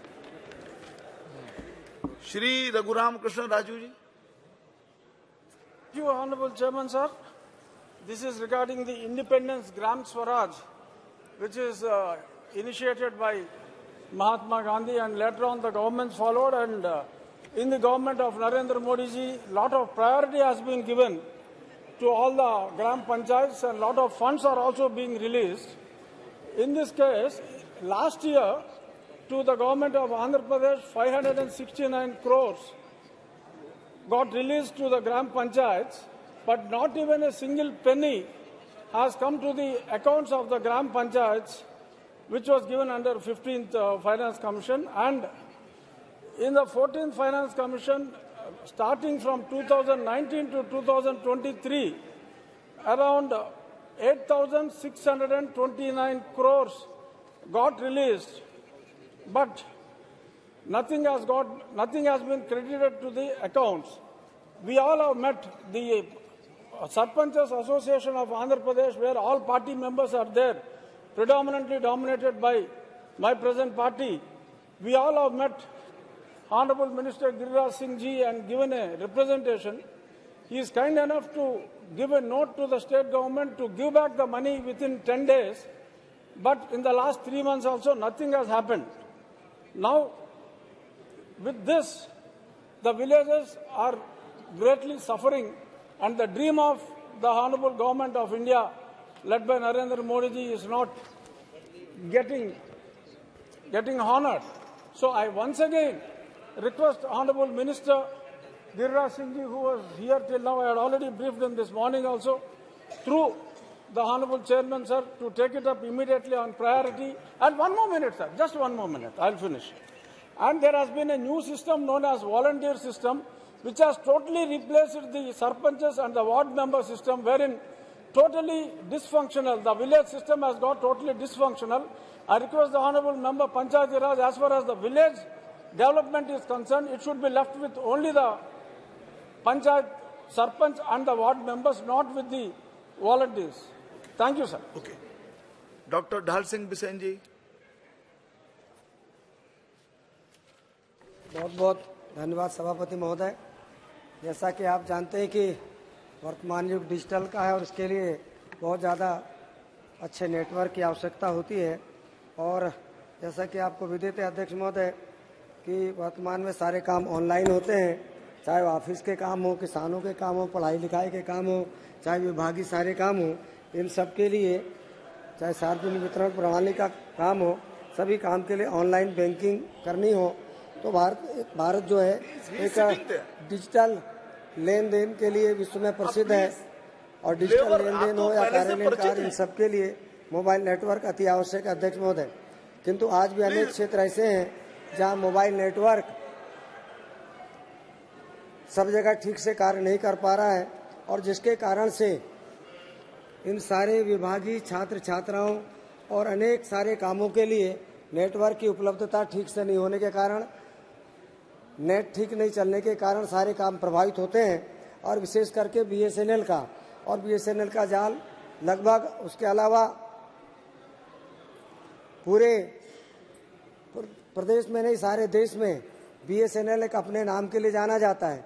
पर सभापति महोदय, अभी भी मेरे लोकसभा क्षेत्र में 2G सेवाओं से आगे बीएसएनएल नहीं बढ़ पाया है, जबकि अन्य जो प्रतिस्पर्धी संस्थाएं हैं वो 3G, 4G और 5G तक चली गई हैं। और जिसके कारण से स्पीड में नेटवर्क नहीं मिलने के कारण से सारे लोग परेशान हैं, छात्र छात्राएं परेशान हैं, जो गांव में काम करने वाले पढ़ने वाले छात्र हैं वो परेशान हैं। इसलिए आपके माध्यम से मैं माननीय मंत्री जी से अनुरोध करना चाहता हूं कि ग्रामीण इलाकों में भी बीएसएनएल की सेवाएं और सुदृढ़ हों, अच्छी हों, और इसके अलावा अन्य प्रतिस्पर्धी संस्थाएं उनका भी नेटवर्क अच्छा चले, ताकि ग्रामीण क्षेत्र के लोगों को सारे ऑफिसेस को काम करने में अच्छी सुविधा मिल सके। आपने समय दिया सभापति महोदय, बहुत बहुत धन्यवाद। श्रीमती अनुराधा चिंता जी। Thank you, Chairman, sir. Sir, people living near oil and gas drilling sites in Andhra Pradesh, East Godavari districts face the risk of being exposed to oil or natural gas leakages from the plants located in the vicinity, especially in the Dr. B.R. Ambedkar Kolasema district, which has been witness to such incidents in the past. According to reports, GAIL operates pipelines extending to a length of 430 kilometers. ONGC operates 120 kilometers of pipelines, and Reliance operates a 36-kilometer pipeline in the Kolasema region. Though the officials of said companies have been asked to replace old pipelines in the region to ensure the safety and safety of the local communities and prevent mishaps and prevent frequent gas leakages from the existing pipelines, there is an immediate need to establish a crisis management facility in the district, considering the operations of numerous oil and natural gas producing companies in the said region to effectively handle emergencies of crisis. I would therefore request to the government to take immediate steps to include a comprehensive risk assessment for the oil and natural gas operations in Kolasema district and ensure the establishment of a crisis management facility at the earliest. Thank you. Dr. Sanjeev Kumar Shangri ji. Thank you, Honorable Chairperson, for giving me this opportunity to speak on railway issues of Kurnool Parliamentary Constituency. Sir, Kurnool Parliamentary Constituency, which I represent, deserves additional railway facilities in view of its overall backwardness.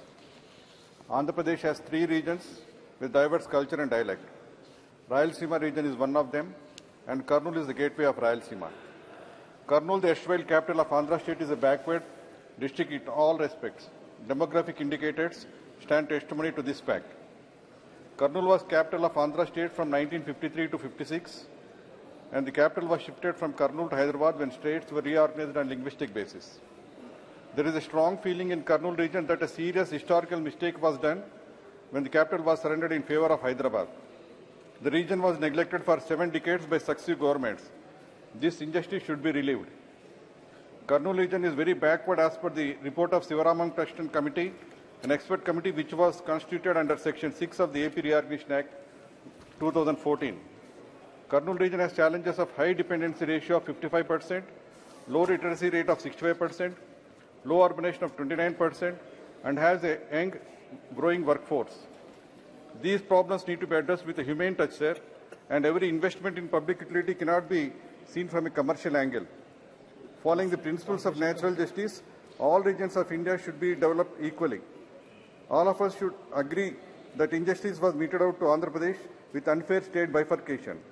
We need a helping hand from the union government. Sir, economic growth, employment, income generation, and equitable distribution of growth are essential for all regions of Andhra Pradesh. It is distressing to note that domicile migration, that is distress migration from this area, is in lakhs every year. Nearly 3 lakh people migrate to different areas from Kurnool Parliamentary Constituency. The area has problems of water supply, though Tungabhadra River traverses 95 kilometers in Kurnool district. Only 60% of cultivable land receives water supply. People hardly cultivate 1 crop per year. So people travel hundreds of kilometers in search of job. People are asking for a better connectivity with cities like Visakhapatnam and Vijayawada, which are the two cities of Andhra Pradesh. National highway connecting Kurnool and Vijayawada, which traverses through reserve forest, needs upgradation. Road journey is tedious, and there is no express train connecting between Kurnool and Vijayawada and Visakhapatnam. So at least a good railway connectivity is needed for this region. We are not asking for a new railway track. We are just asking for a train service on the existing railway tracks. As a representative of 22 lakh population of Kurnool region, I have been requesting railway authorities for some facilities like train halts at Madhikera, Kosigi and Adoni, direct train service from Kurnool to Mumbai in favor of thousands of North Indian families doing business in Kurnool, and speeding up of construction of railway rehabilitation workshop at Kurnool. Sir, I made nearly 15 representations to Railway Ministry in past 4 years. Response is not encouraging. I take this opportunity to request the Honorable Minister of Railways to please start a daily train service from Kurnool to Visakhapatnam via Vijayawada. A tri-weekly train with number 07237 was running on ad hoc basis, but that too was withdrawn recently for reasons better known to the officials. Thank you. Thank you. Sir, passenger services cannot be viewed in commercial angle. Occupancy of the service was good enough and would have improved further had it been a daily service. Sir, to conclude, I request the Minister of Railways to restart the train on a daily basis, and I hope this facility can bring solace to the injured hearts of people who feel that many historical blunders were committed against the region. There should be equitable development of all regions of the country. Thank you, Chairman, sir. Give me opportunity to raise very urgent and public importance matter which is related to my parliamentary conscience. Sir, the flight and agony of cashew workers who are workers in Kollam and Alappuzha in Kerala who are striking for want of renewed wages and decent benefits from their occasion is a grim and unfortunate picture of the crisis engulfing the cashew sector in Kerala, which is livelihood of more than 3.5 lakh workers, a majority of them being women from backward communities. The minimum wages of cashew workers are not revised even after 10 years since then Ummanchandi government, which was the last government to have increased the wages of cashew workers. The present state government under Chief Minister Pinarayi Vijayan has ignored the plight of cashew workers and their wages is not revised. The present wages are even lower than wages of Manrega workers. The strike of cashew workers, including in my parliamentary constituency, various cashew factories like Karimulakal, Noornad, and adjacent constituency, Kayangulam, and also Adinad, Kollam. So all factories come under Cashew Development Corporation. Demanding rise the minimum wages is not limited to Kollam district alone, but also these cashew workers are striking not only in Kollam district, other districts also. My Kalappi, Pathanamthitta, Thiruvananthapuram district also facing this crisis. So, but sir, the benefits of cashew workers, including ESI and PF benefit, also not getting properly because the ESI benefit is denied cashew workers because of the thin attendance, the working hours and also working days also working days also not properly. That's why ESI benefit also and also PF benefit also not getting for cashew workers. So I am coming, sir. Sir, the women cashew workers earn 500 rupees per day. Now workers are getting 35 for shelling 1 kg of raw cashew and 45 for peeling the kernel. The merged sum they get once in a while does not even cover their food expense or medical emergencies. Many women's cashew workers are now working as household help and do other sundry jobs sustain themselves. Sir, there was a time when more than 780 licensed cashew factories function in Kerala, which has now reduced less than 800 cashew factories. Please. Sir, I am coming, very important, I am coming, sir. Sir, the 1980s and 1990s, cashew has peaked 1,25,000 metric tons, which has sealed down to less than 20,000 tons. This situation indicates alarming crisis of entire industry. Banks have wound up numerous cashew factories and more than 10 cashew factory It is owners. 0 hour. Please. Yeah, more than 10 cashew factory owners whom mine-sized, small-sized factories own have committed suicide in Kerala. Therefore, the plight of the cashew workers must be addressed by declaring special package for welfare of cashew workers with the umbrella welfare option, including ex gratia, financial support during the period of. Sir, I complete. आप अधिक समय लेंगे तो किसी अन्य मान्य सदस्य का अवसर समाप्त होगा. 1 minute, sir.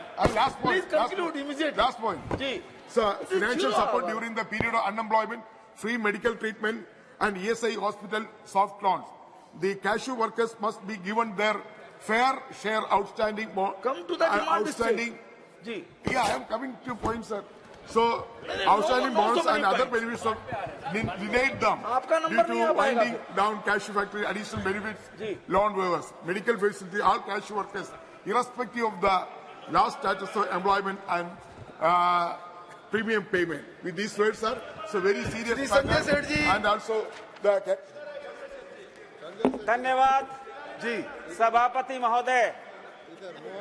धन्यवाद सभापति महोदय. कि 0 आवर की समय की मर्यादा का हम सभी को ध्यान रखना चाहिए. थोड़ा बहुत 10-15 सेकंड चल सकता है, बट नॉट मिनट्स. प्लीज जी. धन्यवाद सभापति महोदय. आपका जोहार.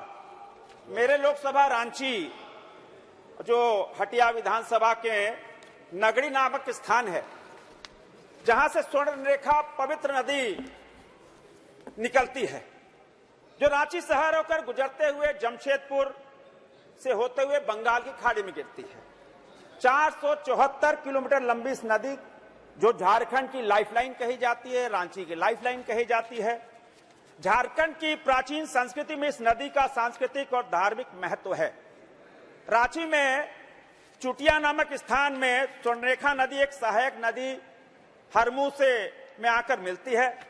इस संगम पर करीब 500 वर्ष पुराने नागवंशी कालीन 21 शिवलिंग नदी के चट्टानों में उत्कीर्ण है. कभी नागवंशी राजाओं की राजधानी चुटिया होती थी और वह सांस्कृतिक अवशेष एक जीवंत धनाढ्य संस्कृति की कहानी कहता था.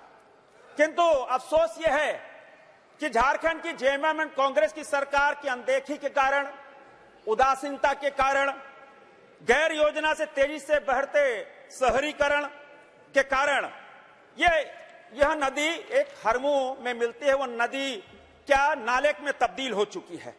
नदियों के किनारे अतिक्रमण, शहर का सीवरेज जो सिस्टम, उसका पानी और स्वर्णरेखा नदी में गिरता है.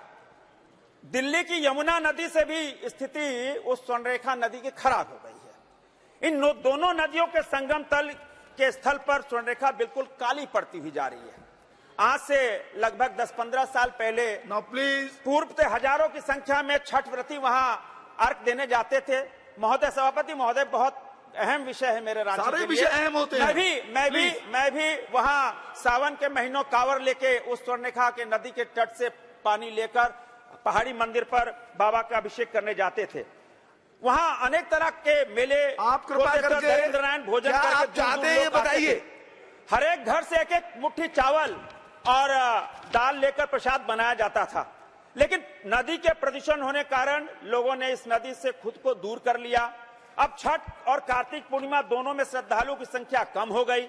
नदी के चट्टानों में उत्कीर्ण जो शिवलिंग है, मांग रखिए, तेजी से क्षरण हो रहा है. मेरे यह डिमांड है कि दीर्घकालीन योजना बनाकर इस स्वर्णरेखा नदी जो पवित्र नदी, उसको बचाया जाए, क्योंकि वहां की सरकार से कोई उम्मीद नहीं है.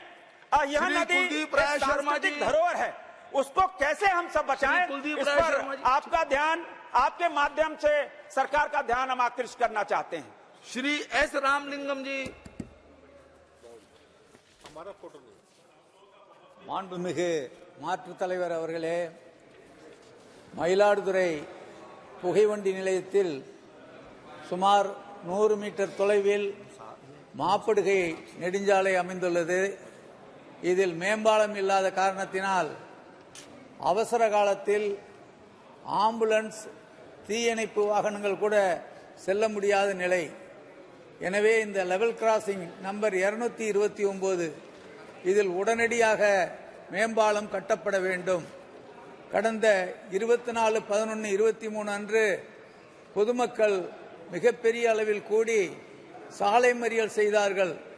அப்போது மாவட்ட ஆட்சியர் தலையிட்டு விரைவில் இதற்கான பரிந்துரையை நான் அனுப்புகிறேன் என்று சொல்லியிருந்தார்.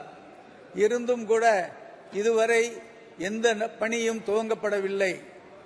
இந்த ரயில்வே தடத்தில் நூற்றுக்கணக்கான வாகனங்கள் அரை மணி நேரத்திற்கு ஒரு முறை தேங்கி கிடக்கிறது.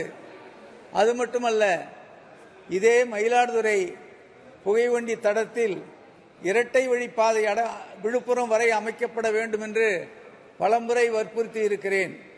இதுவரை செய்யப்படவில்லை. மயிலாடுதுறை புகைவண்டி நிலையத்தில் எஸ்கலேட்டர் அமைப்பதற்காக முதல் பிளாட்பாரத்திலிருந்து 3வது பிளாட்பாரம் செல்ல முடியாத நிலையில் என்னுடைய தொகுதி மேம்பாட்டு நிதியிலிருந்து 3.25 கோடி ரூபாய் ஒதுக்கீடு செய்தும் புகைவண்டி துறையில் இதுவரை அதற்கான பணிகள் துவங்கப்படவில்லை. மேலும் 24 கோடி ரூபாயில் புனரமைக்கிறோம் என்று சொல்லிக் கொண்டே இருக்கிறார்கள். 2 வருட காலமாகிறது. எந்த பணியும் இதுவரை துவங்கப்படவில்லை. நான் இப்போது கேட்டுக்கொள்வதெல்லாம் மிக மிக அவசரமான ஒன்று. இந்த மேம்பாலம் லெவல் கிராசிங் 229 இந்த மேம்பாலம் அமைந்தால்தான் அந்த பகுதியில் பல்வேறு சுற்றுலா தலங்களை இணைப்பதற்கான வழிவகை ஏற்படும். எனவே உடனடியாக இந்த மேம்பாலத்தை அமைத்து தர வேண்டும் என்று கேட்டுக்கொள்கிறேன். நன்றி, வணக்கம். श्री अधीर रंजन जी. Sir, I would like to flag the attention of this government that it is alarming to note that there is no respite of ethnic conflict and violence in the state of Manipur. Sir, it is paradoxical to note that on the one hand, both the central government and state governments are glibly claiming the peace and normalcy being restored in the state of Manipur. But on the other hand, the grave situation itself which is prevailing over there is an eloquent testimony of the abysmal failure of the state government of West Bengal, state government of Manipur. So the issue has come to such a pass that even day before yesterday, 13 deaths have been reported in the newspaper. But the issue is that the government has been found totally impervious to the intensity of the violence, to the sensitivity of the northeastern state, as if nothing is happening over there. So the government of Manipur has been totally failed to maintain the law and order situation in Manipur, and the situation has been ripe to discharge. एक minute में अपनी बात कहिए. The situation has been ripe. Sir, situation has been ripe to impose presidential rule. सभापति महोदय, मैं आपके माध्यम से आज भारत सरकार के एक अत्यंत महत्वाकांक्षी परियोजना हर घर जल योजना के संबंध में सरकार का ध्यान आकृष्ट कराना चाहता हूं. मानवर एक ड्रीम प्रोजेक्ट है जिसके आस में गांव के अंतिम छोर पर बैठा व्यक्ति टकटकी लगाए देख रहा है, लेकिन मेरे लोकसभा क्षेत्र प्रतापगढ़ में हर घर जल योजना के कार्य करने वाली एजेंसियां मनमाने तरीके से गुणवत्ता विपरीत कार्य करके धन का अपव्यय कर रही हैं. इस तरह के समय से परियोजना पूरे न होने से संशय प्रतीत होता है. वहीं दूसरी ओर प्रधानमंत्री सड़क निर्माण योजना से लेकर राष्ट्रीय राजमार्ग तथा गांव ग्रामीण की सड़कों के किनारे लेने वाली एजेंसियों ने सबलेट कर स्थानीय लोगों को काम दे दिया गया है. उन्होंने स्वयं भी सबलेट कर दूसरे लोगों को काम देकर गांवों की गुणवत्ता को दरकिनार करते हुए बनी हुई सड़कों के किनारे गांव की इंटरलॉकिंग. शुक्रिया स्पीकर साहब, ਤੁਸੀਂ ਬਹੁਤ ਹੀ ਮਹੱਤਵਪੂਰਨ ਵਿਸ਼ੇ ਉਠਾਉਣ ਦਾ ਮੌਕਾ ਦਿੱਤਾ. ਅੰਮ੍ਰਿਤਸਰ ਪਾਰਲੀਮੈਂਟ ਮੇਰਾ ਖੇਤਰ ਹੈ, ਉਹਦੇ ਤੋਂ ਜਿਹੜੀਆਂ ਟ੍ਰੇਨ ਚੱਲਦੀਆਂ ਨੇ ਰੇਲ ਵਿਭਾਗ ਦੇ ਆਰਡਰ ਦੇ ਨਾਲ ਅੰਮ੍ਰਿਤਸਰ ਤੋਂ बनामुखी अमृतसर तो लालकुआं जयनगर अजमेर के टाटानगर. माध्यम से माननीय जल शक्ति मंत्री को ध्यान आकर्षित करता हूं कि जो सड़कें गांव के ग्रामीण क्षेत्रों में टूट गई हैं, ऐसी कार्यदायी संस्थाओं पर कानूनी कार्रवाई की जाए. एक मिनट प्लीज, एक मिनट, अगले वक्ता के नाम में बोल दूंगा. सर ठीक, शुक्रिया स्पीकर साहब. स्पीकर साहब, रेल विभाग वालों अमृतसर तो चलने वाली ट्रेन ਜਿਹੜੀਆਂ ਨੇ ਉਹ ਅੰਮ੍ਰਿਤਸਰ ਤੋਂ बनामुखी लालकुआं जयनगर अजमेर टाटानगर नंगल डेरा बाबा नानक पठानकोट ਤੇ ਚੰਡੀਗੜ੍ਹ ਬੰਦ ਕਰ ਦਿੱਤੀਆਂ ਗਈਆਂ ਨੇ. ਧੁੰਦ ਦਾ ਬਹਾਨਾ ਲਾਇਆ 1 ਦਸੰਬਰ ਤੋਂ ਲੈ ਕੇ 29 ਜਨਵਰੀ ਤੱਕ 2 ਮਹੀਨੇ ਟ੍ਰੇਨ ਬੰਦ ਨੇ. ਧੁੰਦ ਸਿਰਫ 15 ਦਿਨ ਪੈਂਦੀ ਹੈ. ਪਠਾਨਕੋਟ ਡੇਰਾ ਬਾਬਾ ਨਾਨਕ ਪੱਟੀ ਤੇ ਜਿਹੜੀ ਖਾਸ ਕਰ ਚੰਡੀਗੜ੍ਹ ਨੂੰ ਚੱਲਣ ਵਾਲੀ ਟ੍ਰੇਨ ਹੈ, ਹਜ਼ਾਰਾਂ ਲੋਕ ਜਿਹੜੇ ਨੇ, ਚੰਡੀਗੜ੍ਹ ਰਾਜਧਾਨੀ ਹੈ, ਹਾਈ ਕੋਰਟ ਹੈ, ਹਜ਼ਾਰਾਂ ਲੋਕ ਉੱਤੇ ਸਫ਼ਰ ਕਰਦੇ ਨੇ। 2 ਮਹੀਨੇ ਲੋਕ ਕਿਵੇਂ ਜਾਣਗੇ? ਕਿਸਾਨ ਆਪਣੀ ਫਸਲ ਲੈ ਕੇ ਅੰਮ੍ਰਿਤਸਰ ਦੇ ਵਿੱਚ ਕਿਵੇਂ ਆਏਗਾ? ਮਜ਼ਦੂਰ ਜਿਹੜਾ ਆ ਉਹ ਆਪਣੀ ਮਜ਼ਦੂਰੀ ਵਾਸਤੇ ਅੰਮ੍ਰਿਤਸਰ ਤੱਕ ਕਿਵੇਂ ਪਹੁੰਚ ਕਰੇਗਾ ਤੇ ਮਜ਼ਦੂਰੀ ਕਰਨ ਤੋਂ ਬਾਅਦ ਘਰ ਕਿਵੇਂ ਪਹੁੰਚੇਗਾ? वीरेंद्र जी,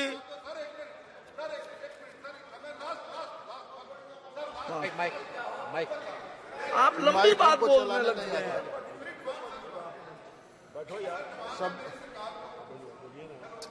बैठो तो बोले जी, अरे बोलिए सर। मेरी सरकार तो दरखास्त है कि 1 ਦਸੰਬਰ ਤੋਂ 29 ਫਰਵਰੀ ਤੱਕ ਜਿਹੜੀਆਂ ट्रेन बंद कीतियां ने उन्होंने बहाल किया जाए ताकि लोग वीरेंद्र जी सुखी रहन।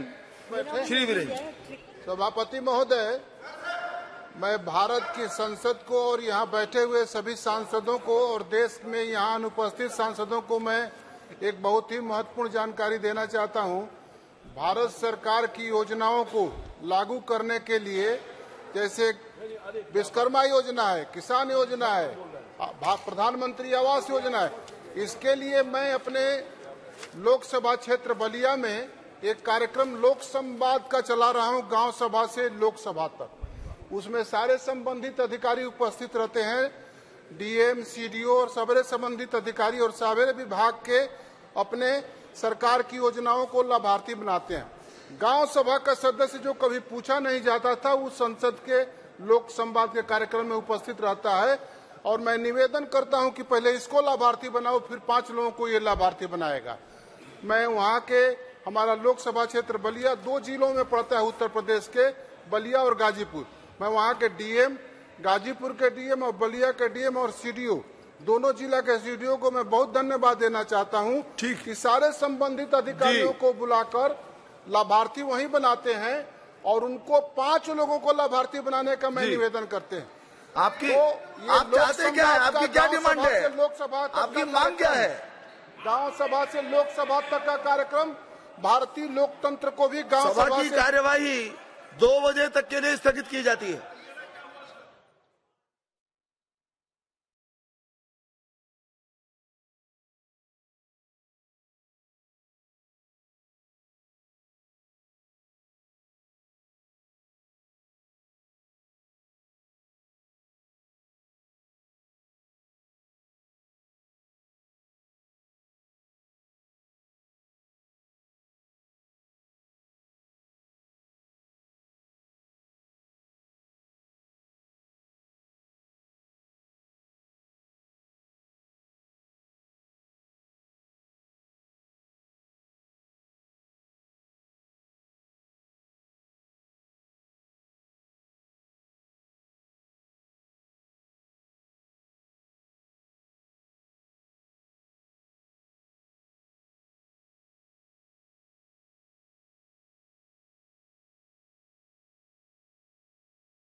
Hello and a very warm welcome viewers. You're watching this special presentation of Sunset TV with your host Kriti Mishra. India's criminal justice system is set for a complete overhaul.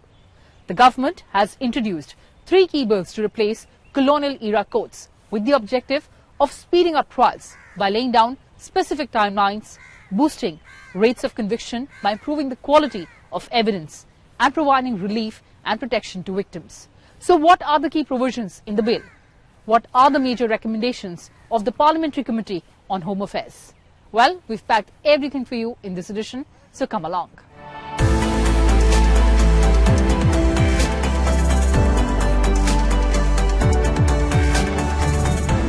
India's criminal justice system has been predominantly shaped by laws and regulations inherited from the British colonial era.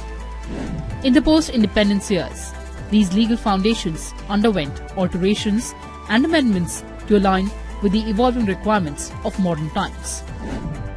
The experience of 7 decades of Indian democracy calls for comprehensive review of our criminal laws, including the Code of Criminal Procedure, and adopt them in accordance with the contemporary needs and aspirations of the people of India. The pre-independence criminal laws were used by the British to protect their colonial interests, to rule the people and the country, and to maintain their authority and supremacy over India. There was a need for comprehensive review of the criminal laws, the Criminal Procedure Code, the Indian Penal Code, and the Indian Evidence Act, and adapt them according to the present-day needs and aspirations. In fact, Prime Minister of India also advocated for the need to revamp all the legislations enacted across all departments during the British era. देश ने 1,500 से ज्यादा पुराने और अप्रासंगिक कानूनों को रद्द कर दिया है। इनमें से अनेक कानून तो गुलामी के समय से चले आ रहे हैं। In accordance with the basic principles enshrined in the Constitution of India, it was proposed to bring about fundamental comprehensive changes in the framework of Indian criminal laws. With this objective in view, the existing Indian Penal Code of 1860, the Code of Criminal Procedure 1973, and the Indian Evidence Act 1872 would now be repealed and replaced by the Bharatiya Nyaya Sanhita 2023, the Bharatiya Nagrik Suraksha Sanhita 2023, and the Bharatiya Sakshi Bill 2023, respectively. The Home Affairs Minister introduced these 3 key bills in the Lok Sabha on 11th of August 2023. ये तीनों कानूनों को replace कर इनकी जगह जो 3 नए कानून बनेंगे, उनकी आत्मा होगी भारत के नागरिकों को संविधान प्रदत्त सारे अधिकार जो मिले हैं, इसकी सुरक्षा. The main problems in present legal system are very complex. There's huge pendency of cases in the courts. There's low conviction rate, and the amount of fine prescribed in the laws is very less, from 10 rupees to 500. There's overcrowding of under-trial prisoners in prisons. There's very little use of modern technology in the legal system. And there's delay in investigation, pending hearing process, and delayed justice due to inadequate use of forensic evidence.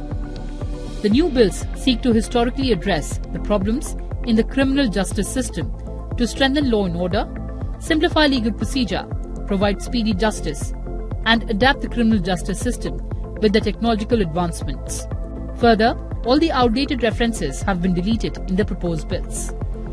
These bills seek to create a legal structure which is citizen-centric and to secure life and liberty of citizens and adopt them in accordance with the contemporary needs and aspirations of the people.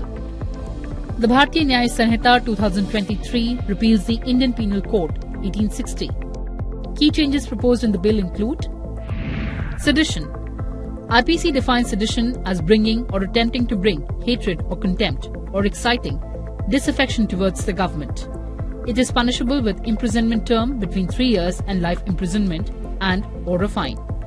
The bill removes this offence. It instead penalizes the following: exciting or attempting to excite secession, armed rebellion, or subversive activities, encouraging, feelings of separatist activities, or endangering sovereignty or unity and integrity of India. These offences may involve exchange of words or signs, electronic communication or use of financial means.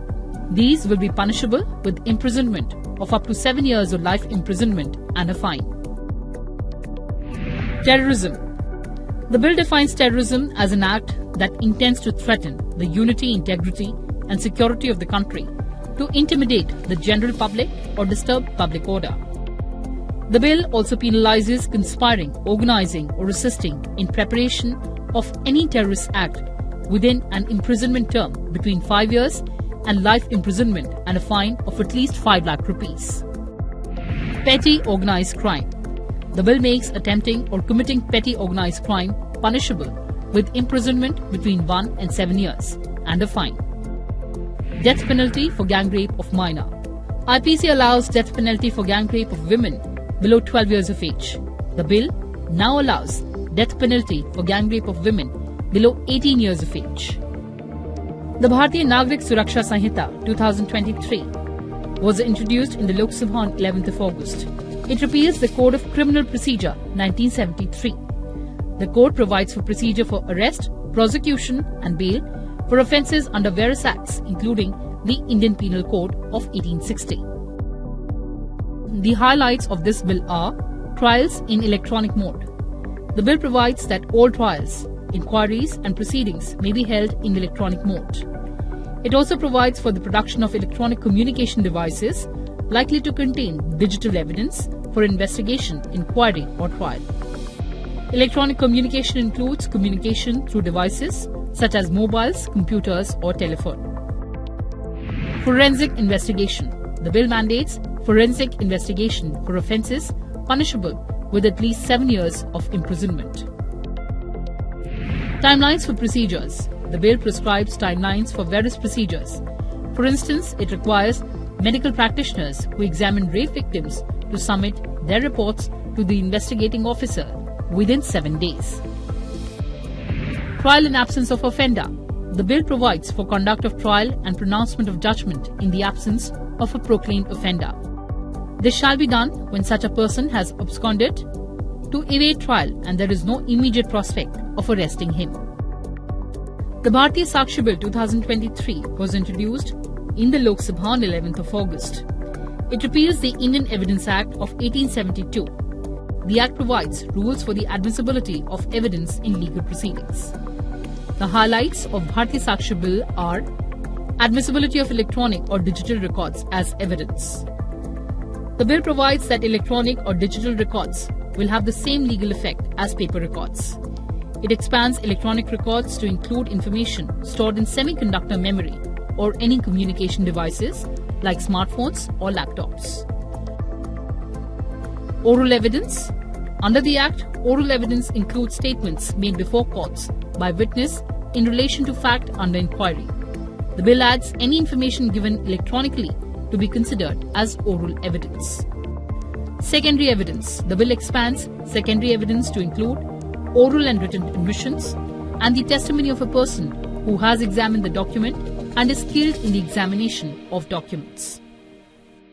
दस्तावेजों की परिभाषा का विस्तार कर electronic या digital record, email, server longs, computer, smartphone, laptop, SMS, website, locational साक्ष्य, device पर उपलब्ध मेल और मैसेजेस, ये सभी को कानूनी वैधता देता है, जिससे अदालतों के अंदर जो कागजों के ढेर लगते हैं, अंबार लगते हैं, वो समाप्त हो जाएंगे।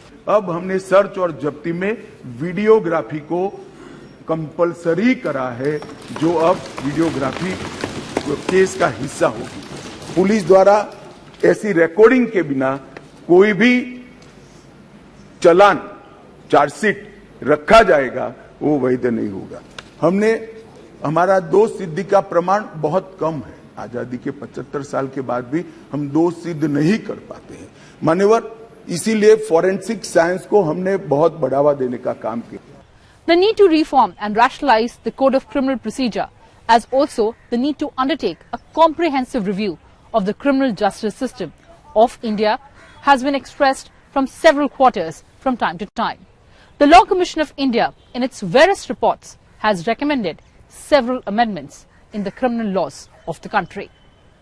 Rajya Sabha Chairman Jagdeep Dhankar referred these 3 bills to the department-related Parliamentary Standing Committee on Home Affairs on 18th August 2023 for submitting its report within 3 months.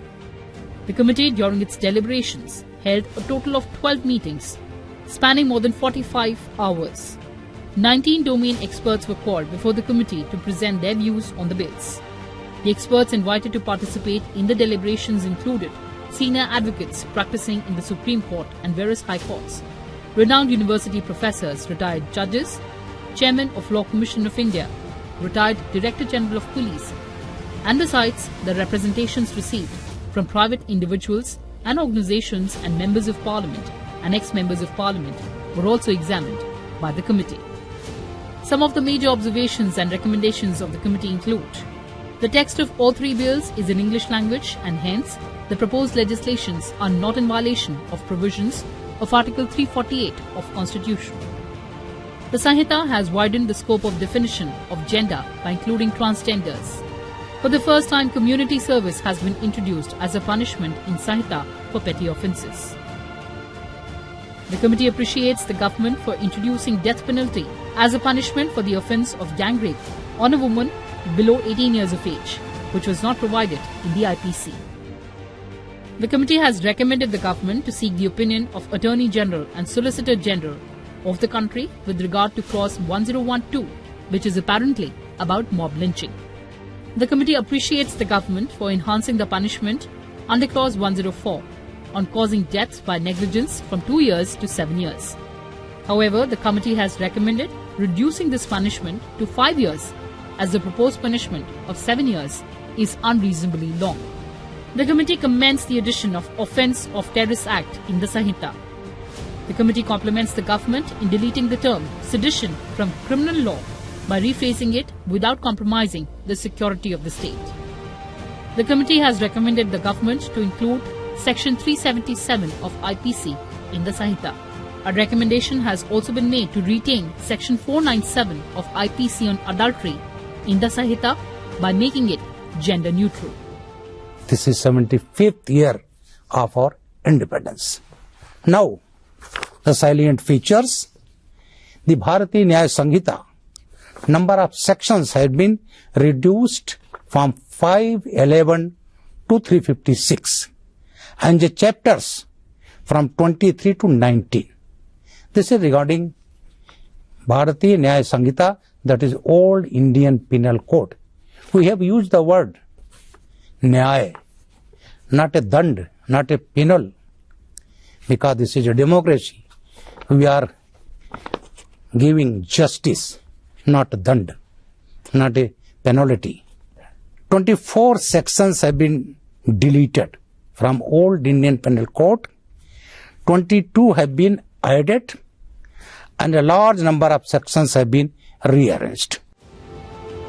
The existing laws stemming from the colonial era no longer represented the present-day dynamics and aspirations of Indian society. The existing laws have often been criticized for being outdated and not in tune with the present-day needs. The proposed Bharatiya Nyaya Sanhita seek to change the nature of law towards providing justice rather than punishment and would be a step forward to remove traces of colonial mindset. It was a mammoth task of drafting comprehensive amendments to the criminal laws and 4 years of intense discussions for making new laws that imbibe Indian thought process and the Indian soul. A comprehensive review of criminal justice system in our country was the need of the hour to bring it on par with the contemporary aspirations of the people of India. Well, viewers, that's all I have for you in this edition. Thanks for watching and stay tuned to Sunset TV. Goodbye for now from my side.